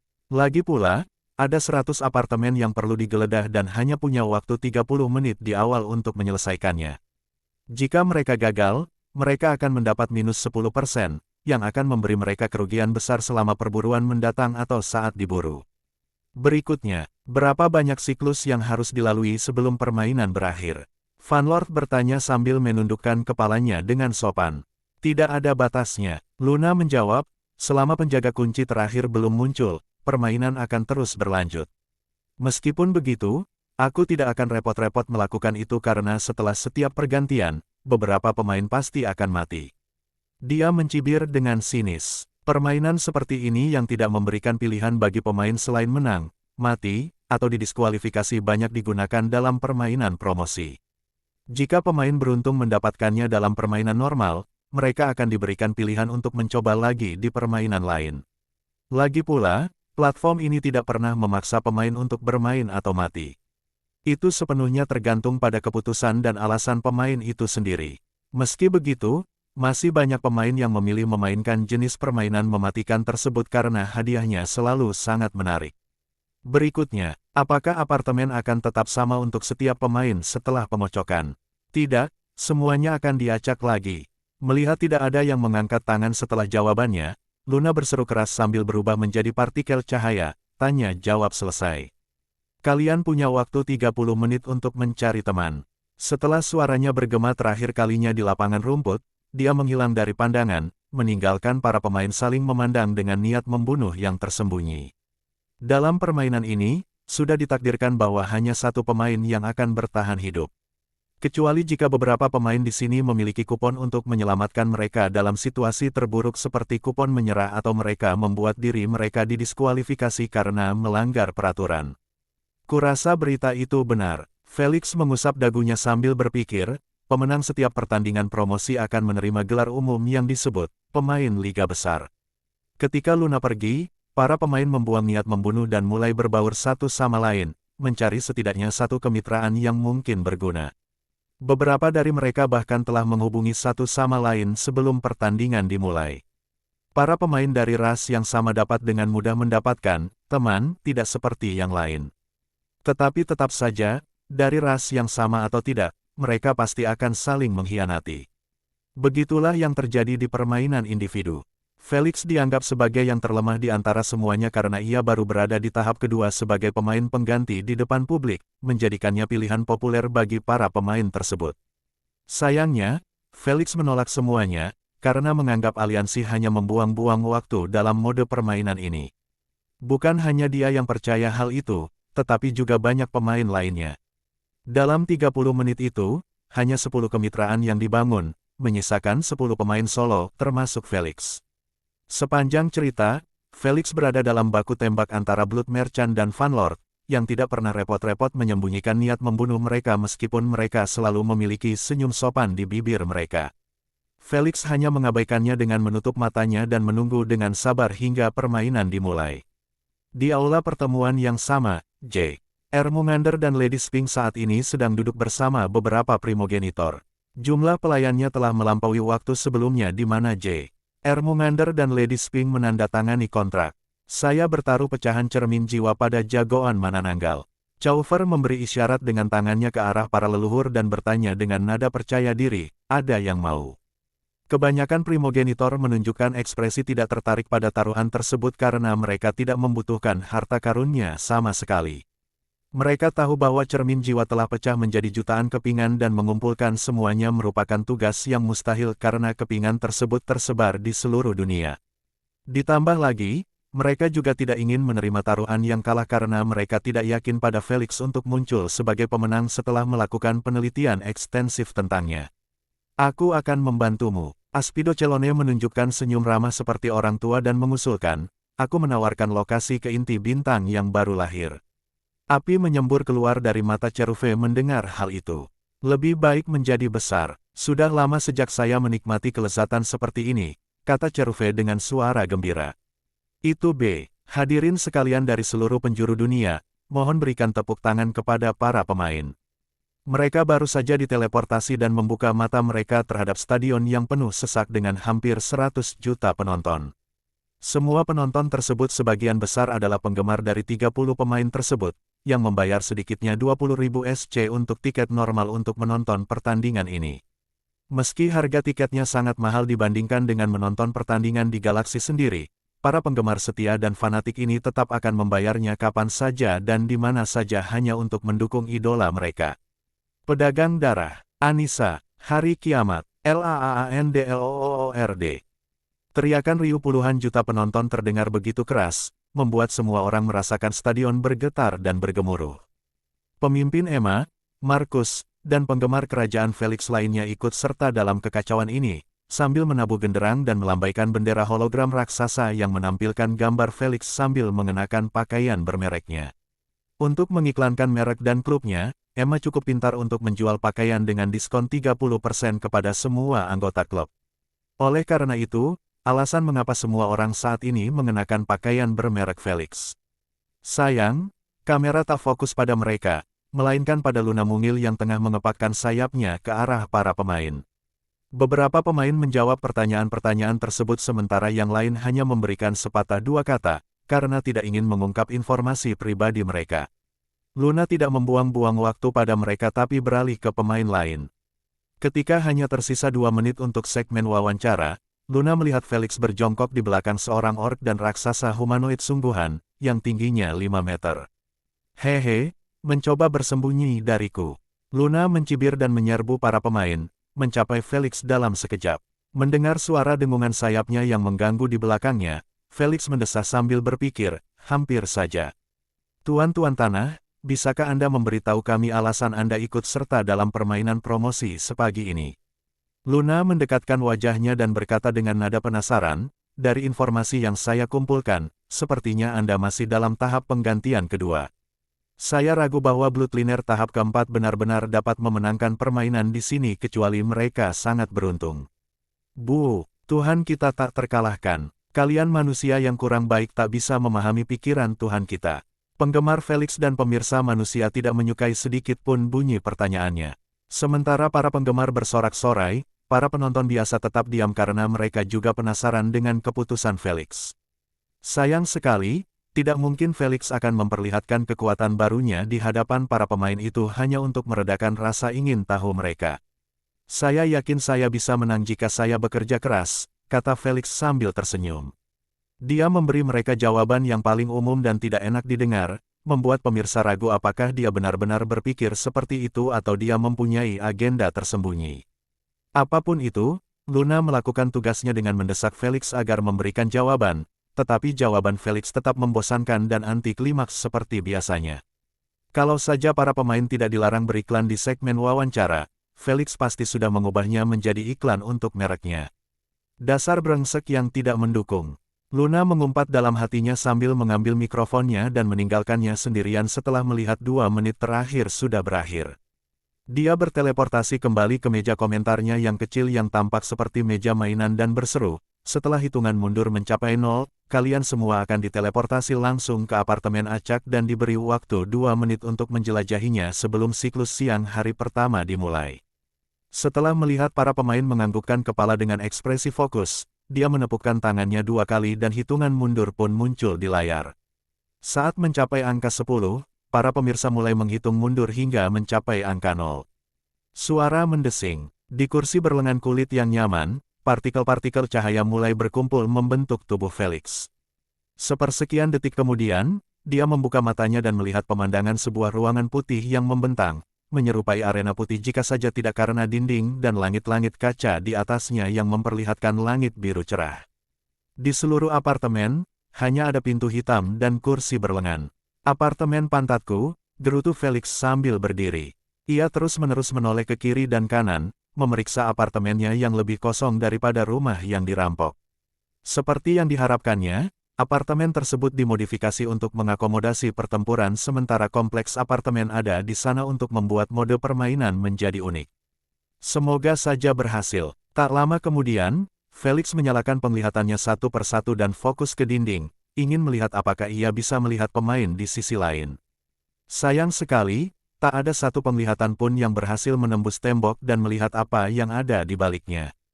Sejujurnya, Felix punya sedikit harapan bahwa permainan itu akan punya celah seperti itu karena mereka yang punya penglihatan akan dengan mudah tahu apartemen mana yang sudah diambil dan mana yang kosong. Belum lagi menyaksikan pemain bertarung dan melihat orang-orang yang mengintai di dekat pintu. Ini pasti disebabkan oleh pemisahan dimensi. Felix berpikir sambil berjalan menuju pintu. Luna telah memberi tahu mereka bahwa kamar-kamar itu dianggap sebagai dimensi yang terpisah. Wajar saja jika tidak dapat melihat melampaui dimensi. Mungkin kalau aku mencapai tingkat 4 dan membuka Void Vision, aku bisa melihat menembus dimensi. Felix merenung dalam hati. Dia ingat Lady Sphinx menyebutkan bahwa Void Vision memungkinkan dia melihat bahkan dimensi keempat. Meski begitu, itu masih jauh di masa depan karena ia belum menguasai penggunaan penglihatan kuantum. Ketika Felix mencapai pintu hitam, ia singkirkan pikiran itu dan berkonsentrasi pada permainan. Hal pertama yang dilakukannya adalah mengeluarkan 2 kunci emas yang ditaruh di saku celana jeansnya. Keduanya tampak hampir identik karena memiliki ujung, kepala, bahu, dan bilah yang sama. Satu-satunya perbedaan adalah pada tonjolan dan takiknya, karena ada beberapa penyimpangan kecil pada penempatannya. Coba kita lihat yang mana yang punyaku, pikir Felix sambil memasukkan 1 kunci ke lubang kunci. Setelah merasa bahwa benda itu telah masuk tanpa halangan, ia membelokkannya ke kanan tetapi menghadapi perlawanan. Kemudian, ia membelokkannya ke kiri dan masih merasakan perlawanan.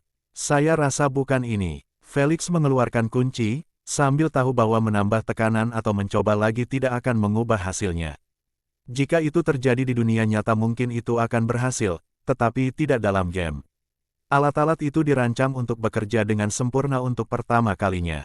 Seperti dugaannya, kunci kedua telah membuka pintu saat dia memutarnya ke kiri. Alih-alih membukanya dan keluar, dia menguncinya lagi dan meletakkan kuncinya di kartu spasial. Mari kita lakukan beberapa tes pada pintunya terlebih dahulu. Felix berbaring tengkurap dan memperbesar bagian bawah pintu untuk melihat apakah ada celah. Setelah melihat pintu dan lantai itu terhubung, dia meletakkan telapak tangannya di dekat pintu itu dan menyemprotkan kabut beracun yang tidak berwarna ke arahnya untuk melihat apakah itu benar-benar terhubung. Setelah merasakan kabutnya tidak keluar dari pintu, dia membatalkan ujiannya. Sepertinya menyemprotkan racun atau pasir ke dalam apartemen mereka tanpa membuka pintu bukanlah rencana yang layak, pikir Felix sambil mengarahkan kuncinya lagi. Dia merasa tidak ada gunanya melanjutkan pengujian lainnya karena sudah jelas bahwa ruangan itu sepenuhnya terpisah dari luar. 2 menit hampir berakhir, sudah waktunya melepaskan petir yang tertahan. Felix menjentikkan jarinya sambil menyeringai tipis, membuat seluruh tubuhnya diselimuti oleh muatan petir. Rambutnya menegang lagi tetapi cahaya terang yang dipancarkan kulitnya membuatnya hampir mustahil untuk melihat sisi gelap sebelah kiri. Para penonton yang menyorot tubuhnya nyaris menjadi silau karena munculnya cahaya yang tiba-tiba itu. Sementara itu, yang lain hanya bisa melihatnya membuka pintu dengan mulut menganga, tidak tahu bagaimana harus bereaksi. Saat beberapa penggemarnya mengucek mata, mereka menyadari Felix tidak terlihat dimanapun. Satu-satunya yang tertinggal hanyalah pintu yang menutup sendiri dan ledakan yang cukup keras hingga bergema di kompleks apartemen. BUUM. Penghalang suara telah dipecahkan oleh kecepatan Felix, mengejutkan Olivia dan yang lainnya yang meragukan mata mereka sendiri saat Felix ditelan oleh muatan petir. Dulu pasir, sekarang petir. Kakek Robert bergumam di samping Malak dan Eric, apakah genku memang sebagus itu? Apakah aku salah tangkap atau tuan kita baru saja menggunakan kemampuan pencahayaan? Kata pemimpin Emma dengan ekspresi bingung. Sayang, baik Markus maupun penggemar lainnya tidak menjawabnya karena mereka sama terkejutnya dengan dirinya. Mereka semua ingin mempercayai bahwa dia telah memanfaatkan kemampuan berbasis petir tetapi itu terlalu berat untuk diproses oleh otak mereka. Memiliki 2 elemen dengan afinitas yang tinggi telah menempatkan Felix sebagai anak ajaib yang berbakat di mata mereka. Tetapi memiliki 3 elemen dan semuanya cukup tinggi untuk membuatnya berintegrasi lebih cepat dan efisien. Itu agak gila di mata mereka. Kita perlu memeriksa ulang apakah dia benar-benar menggunakan petir atau kemampuan unik lain dari garis keturunan ketiganya. Kepala Maganda bergegas mengklik tayangan ulang adegan tersebut di streaming yang disesuaikan karena dia sedang menonton pertandingan secara langsung di ruang VIP.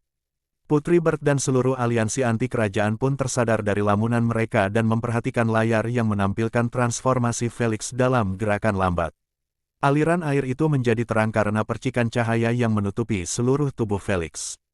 Karena alirannya bergerak lambat, keraguan mereka pun sirna karena muatan petirnya begitu kentara, bahkan anak taman kanak-kanak pun dapat mengenalinya. Elemen pencahayaan, mengapa aku merasa tidak tahu apa-apa tentang Tuan Tanah? Kata Zosia. Tak seorang pun menjawabnya karena mereka masih menonton tayangan ulang, ingin tahu persis bagaimana dia menghilang. Sedetik kemudian, Putri Burung menutup mulutnya karena terkejut saat melihat tubuh Felix bersinar terang bagaikan bintang selama sepersekian detik sebelum ia menghilang lagi dari pandangan. Suara mendesing. Tepat saat mereka hendak membahas masalah ini, aliran asli telah beralih ke Felix yang sedang menciptakan kekacauan di kompleks apartemen dengan berlari melalui koridor dengan kecepatan yang tak terduga. Bahkan kamera pun kesulitan untuk fokus padanya saat ia muncul bagaikan sambaran petir, melewati para pemain yang tercengang. Retak-retak, mereka semua terpaksa menutup telinga karena suara guntur yang dihasilkan dari kecepatannya cukup keras hingga meninggalkan suara dengungan di telinga mereka. Bajingan ini menyakiti kita, ini melanggar aturan. Seorang wanita nelayan berkulit biru dan berinsang di perutnya yang telanjang berteriak dengan nada kesal. Dia berhak merasa seperti ini karena telinganya berdarah akibat ledakan guntur terakhir yang terjadi tepat di sebelahnya. Sayangnya, sang ratu membantah tuduhannya dengan tegas, dia menggunakan kemampuannya tanpa niat untuk menyakiti atau membunuh siapapun. Hanya itu yang diucapkannya sebelum terdiam lagi. Yang tertinggal hanya suara ledakan Felix yang bergema di area tersebut dan kutukan dari pemain lain yang hanya bisa melindungi diri mereka dengan kemampuan mereka terhadap ledakan itu. Jika seseorang melemparkan bom atau menamparkan wajah pemain lain, itu akan dihitung sebagai inisiasi pertempuran. Begitu juga dengan kemampuan mental atau menyebarkan kabut beracun dan memengaruhi orang-orang di sekitar Anda. Felix hanya berlari-lari dengan niat yang sungguh-sungguh untuk mengintai para pemain dan pintu-pintu tempat mereka berdiri. Dia tahu bahwa dengan memanfaatkan kecepatan dan refleksnya yang secepat kilat, dia akan bertemu dengan sebagian besar pemain di dekat pintu apartemen mereka, dan berencana untuk keluar untuk mengintai. Dengan mengenali mereka di depan pintu rumah mereka dan mengingatnya dengan ingatan fotografisnya, ia akan memperoleh keuntungan besar atas mereka dalam siklus ini karena ia akan mengetahui targetnya sebelum menyatakan hak untuk berburu. Dengan keuntungan ini, ia dapat membuat rencana ke depan berdasarkan kekuatan dan kelemahan targetnya. Aku harus pergi ke tempat kosong, petir yang ada di tubuhku sudah hampir habis, pikir Felix sambil berlari cepat di tangga kosong, menaiki tangga ke atas. Segala yang ada dalam pandangannya tampak dalam gerakan lambat, membuatnya lebih mudah baginya untuk bermanuver dengan kecepatan supersoniknya.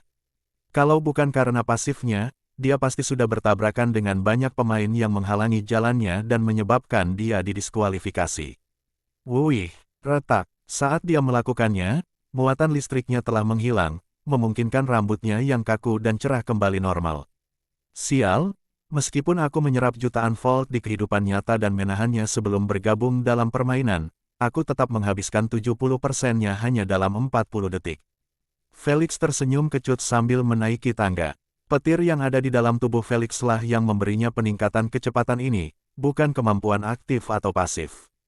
Felix telah berhasil menutup peredam petir dengan memanfaatkan pengendalian energi mental tingkat tinggi miliknya. Yah, itu bukan solusi sempurna seperti mengendalikannya secara sadar tetapi itu cukup untuk mempertahankan pencahayaan yang tersimpan selama dia mampu menahan energi mentalnya yang menekannya agar tidak terlepas. Itu sama saja dengan menciptakan medan tekanan tak kasat mata pada pori-porinya yang menghalangi petir keluar. Karena dia tidak bisa terus-terusan membagi fokusnya untuk menahan petir, dia pun membuat rencana untuk memanfaatkannya guna mengintai seluruh kompleks dalam waktu kurang dari 40 detik tanpa dikenali. Walaupun para penonton tidak menyadari lubang-lubang kecil pada kulitnya akibat kamera yang diperkecil, para leluhur telah melihatnya jauh sebelumnya tetapi tidak peduli untuk mengatasinya. Namun, setelah melihat apa yang mampu mereka lakukan, mereka teringat salah satu teknik Thor yang menyebalkan. Sulit dipercaya bahwa lelaki pemabuk dan gaduh itu tidak muncul di hadapan J.R. Mungander. Saurus berkata dengan ekspresi bingung, apa tujuan atau permainan mereka? Tentu saja, kita yang akan selalu jadi korbannya. Manananggal menyipitkan matanya ke arah Felix, kita hanya perlu mencari tahu apa rencana mereka. Sementara itu, Felix mulai mengingat apa yang dilihatnya selama pengintaian cepatnya, jadi, Blood Merchant ada di lantai 3 dan apartemennya bernomor 54. Di sisi lain, Van Lord ada di lantai 7 dan apartemennya bernomor 95. Aku harus mencoba kunci acakku di apartemen mereka terlebih dahulu. Felix naik ke lantai 7 karena alasan ini. Sementara sisanya hanya bisa menggunakan kunci mereka secara acak di pintu sampai mereka beruntung menemukan seseorang. Felix telah menghilangkan lebih dari 60% apartemen kosong di kompleks itu melalui strateginya. Sebelum dia melangkah ke lantai 7, dia mengaktifkan penglihatan inframerahnya dan melakukan pemindaian cepat ke seluruh lantai. Ketika menyadari ada 7 pemain di koridor, dia berpikir, sepertinya 2 pemain kembali ke kamarnya atau pergi ke lantai lain.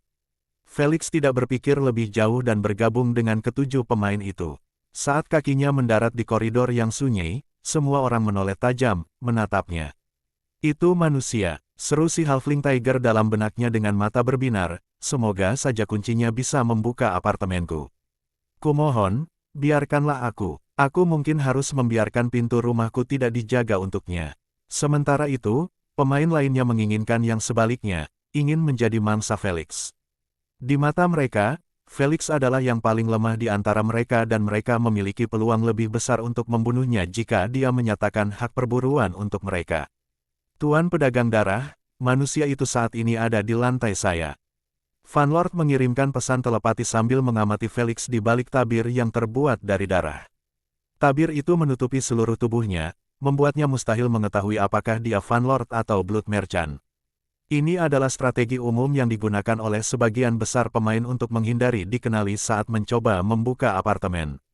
Lagi pula, ada perbedaan besar antara mengetahui siapa yang akan menargetkan Anda dan tidak memiliki petunjuk sama sekali. Bagaimana kau tahu kalau itu dia? Blood Merchant mengangkat alisnya saat dia bertanya sambil berada di dalam tabir darah yang sama, bukankah dia bersembunyi? Tidak. Dia melangkah santai dari satu pintu ke pintu lain tanpa mempedulikan orang lain melihat pergerakannya. Van Lord memberitahu sambil mengamati tangan Felix lekat-lekat, ingin melihat apakah kuncinya bisa membuka pintu atau tidak. Jika dia tidak terlalu jauh, dia mungkin bisa mendengar suara klik kecil dari kunci saat dibuka. Aneh sekali, pikir Blood Merchant dalam hati, entah dia tidak punya cara untuk menyembunyikan dirinya atau dia memang bodoh. Walaupun Blood Merchant tahu bahwa Felix mewakili 2 primogenitor sekaligus, dia tetap percaya bahwa Felix adalah seorang idiot jika dia memiliki metode untuk bersembunyi tetapi menolak untuk menggunakannya. Dari info yang kukumpulkan, dia pasti cukup pintar. Blood Merchant mengusap dagunya sambil berusaha membuka kunci pintu, jadi, dia benar-benar tidak punya cara untuk bersembunyi. Kuharap dia tidak mati sebelum kita bertemu. Meskipun leluhur akan memenangkan taruhan secara otomatis, itu tetap tidak akan lebih memuaskan daripada mencabik-cabik manusia itu dengan tanganku sendiri. Blood Merchant tersenyum pahit dan meminta lewat telepati, Tuan Van Lord, tolong awasi dia. Kita tidak boleh kehilangan hadiah itu. Tentu saja, Van Lord tidak tahu apa-apa tentang taruhan primogenitor pada Felix dan Blood Merchant. Namun untungnya, ada hadiah sebesar 70 miliar untuk Felix, sehingga tampak cukup normal bahwa dia fokus padanya. Akan kulihat apa yang bisa kulakukan, kata Van Lord sambil menjauh dari pintunya, membiarkan Felix yang mendekat mencoba dan membukanya. Dia tidak bergerak jauh, hanya beberapa meter saja. Ia ingin tetap berada di dekatnya sehingga ia dapat mendengar bunyi klik kunci jika Felix berhasil membukanya. Ketika Felix mencapai pintu Van Lord, hal pertama yang dilakukannya adalah mengaktifkan penglihatan sinar X dan memeriksa struktur tulang Van Lord. Dia sedikit lebih tinggi dari Blood Merchant. Felix menyimpulkan, karena mereka adalah satu-satunya manipulator darah dalam permainan, dia pastilah Van Lord. Selama di aula permainan, Felix memastikan untuk menghafal struktur tulang dan karakteristik unik setiap pemain dalam permainan dengan mengandalkan kemampuan penglihatannya. Berkat ingatannya yang sempurna, ia mampu memanfaatkan detail-detail kecil yang sering kali diabaikan. Agar tidak ketahuan, Felix menonaktifkan penglihatan sinar X-nya saat ia mendapatkan apa yang diinginkannya. Kemudian, ia meletakkan kunci di lubang kunci pintu Van Lord dan memutarnya. Felix tidak tahu bahwa Van Lord memejamkan matanya untuk meningkatkan indera pendengarannya sehingga dia bisa mendengar bunyi klik. Celakanya, yang terngiang di telinganya hanyalah suara langkah Felix saat ia melewati pintu itu dan menuju pintu berikutnya. Ketika Van Lord melihat ini, dia tidak yakin apakah kunci Felix berhasil membukanya atau mereka memang tidak ditakdirkan untuk bertarung bersama. Apapun itu, dia membuat keputusan cepat untuk mengikutinya sambil pada saat yang sama mencoba kuncinya di pintu-pintu yang dilewatinya. Sepertinya mereka bersekutu bersama. Itu sudah diduga karena keduanya adalah satu spesies. Biarkan saja mereka, Pretzel. Blood Slayer mencibir, Kelelawar peminum air seni itu akan kesulitan mendapatkan hadiah dalam format ini bahkan jika mereka beruntung dan berhasil memburu manusia itu. Pretzel berpikir sejenak dan menganggukkan kepalanya tanda mengerti. Kau benar, peraturan memaksa kita untuk membunuh target setelah kita menyatakan hak berburu. Jika salah satu dari mereka memukulnya untuk memaksanya menandatangani kontrak, kekuatannya akan berkurang 30%.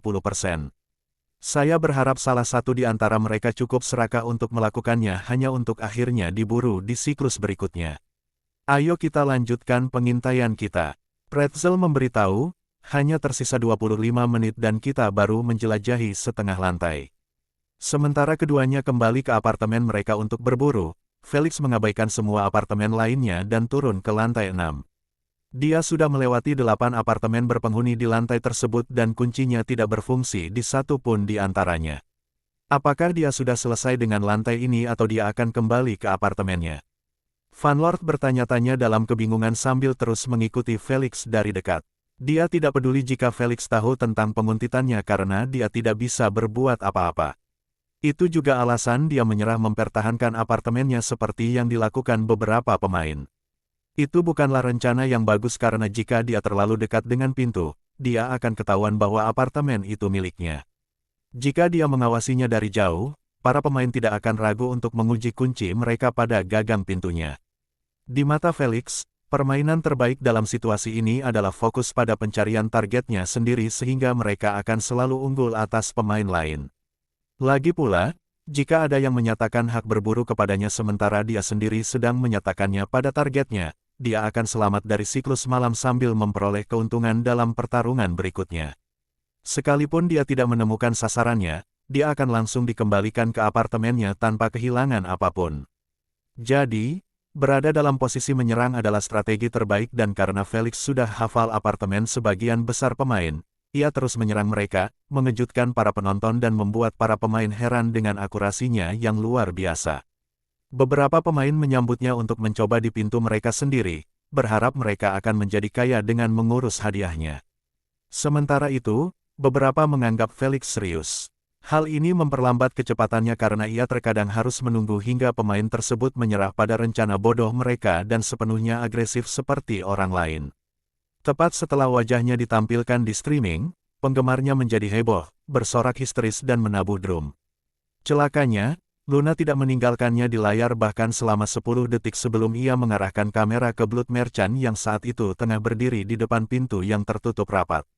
Bagi para pemain yang ada di lapangan bersamanya, pemandangan itu bukanlah hal yang aneh. Namun bagi para penonton yang maha kuasa, mereka dapat dengan mudah melihat bahwa pintunya tidak terkunci karena tertulis di sana persis seperti nama pemiliknya. Blood Merchant adalah pemain ke-6 yang beruntung menemukan targetnya setelah hanya membuka 8 apartemen milik pemain. Luna berkomentar dengan gembira, itu milik serigala musim dingin Pretzel. Aku yakin kita telah menemukan pertempuran utama kita. Wuih, saat berita itu sampai ke pemirsa, mereka langsung bersorak kegirangan karena mereka tahu bahwa pertarungan antara vampir, manusia serigala, dan terakhir, pemain serigala musim dingin selalu berlangsung sengit dan berdarah. Jika pertarungan tidak berakhir dengan salah satu pemain tercabik-cabik maka pertarungan ini tidak akan berakhir. Karena akan ada beberapa pertempuran yang terjadi pada waktu yang sama selama siklus malam, wajar saja jika Luna perlu fokus pada satu pertempuran hingga selesai dan beralih ke pertempuran lain jika belum selesai. Sayang sekali, aku ingin melihat tuanku menggunakan kemampuan petir. Sama, Diaki. Sebelum kedua penggemar itu bisa melanjutkan percakapan mereka, mata mereka berbinar gembira setelah melihat tanda tidak terkunci muncul di pintu yang saat itu Felix sedang coba buka. Akhirnya, tanpa senyum senang, Felix mengeluarkan kunci dari lubang kunci dan pergi ke pintu berikutnya. Apakah dia baru saja menyeringai? Van Lord mengangkat alisnya dan mencoba mengingat apa yang dilihatnya. Dia benar-benar menyeringai tipis. Van Lord segera mengirimkan pesan telepati, aku yakin Tuan Tanah telah menemukan sasarannya. Kamu yakin? Tidak begitu yakin. Van Lord memberitahu, dia menunjukkan reaksi halus sebelum menyembunyikannya. Saat ini, dia masih mencoba membuka pintu dengan kunci yang sama. Setuju. Van Lord menyeringai tipis sambil melirik punggung Felix.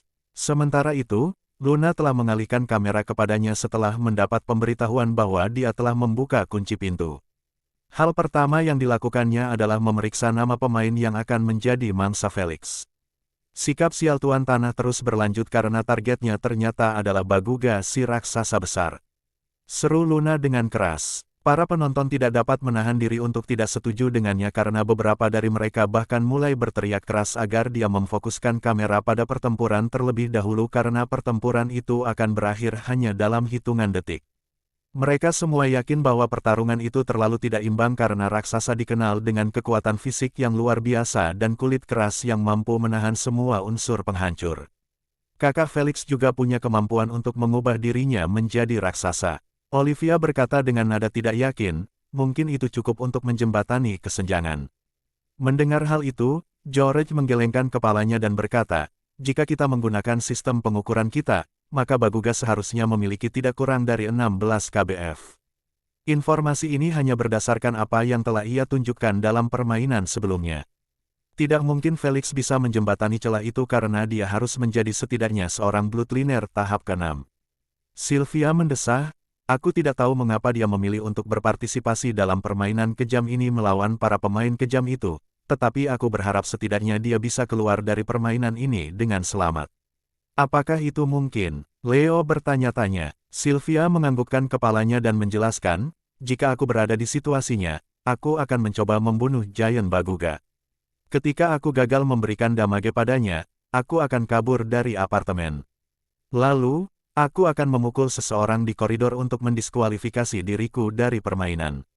Itu strategi yang bagus. George meliriknya dan berkata dengan tenang, tapi siapa yang bilang pintu tidak akan tertutup bagi para pemain sampai hanya satu dari mereka yang masih hidup atau siklus siang hari berikutnya dimulai. Keheningan menyelimuti Kubah saat mendengar suara itu. Hanya suara erangan mengerikan yang terdengar di area itu. Mereka semua tidak berkomentar setelah itu tetapi hanya memperhatikan Felix yang belum berhenti berpura-pura membuka pintu lainnya. Felix, kumohon jaga diri, gumam Olivia dengan ekspresi khawatir. Tampak keyakinannya yang besar terhadap Felix mulai goyah mendengar informasi yang beredar tentang para pemain mengerikan itu. Kalau saja dia bisa mendengar pikiran Felix, dia tidak akan perlu repot-repot mengkhawatirkan si brengsek ini. Haruskah aku menggunakan medan listrik atau kabut korupsi? Mungkin keduanya bisa berhasil. Bagaimana kalau mengerahkan seluruh kekuatan fisikku? Aku yakin aku harus setara dengannya atau sedikit di bawahnya.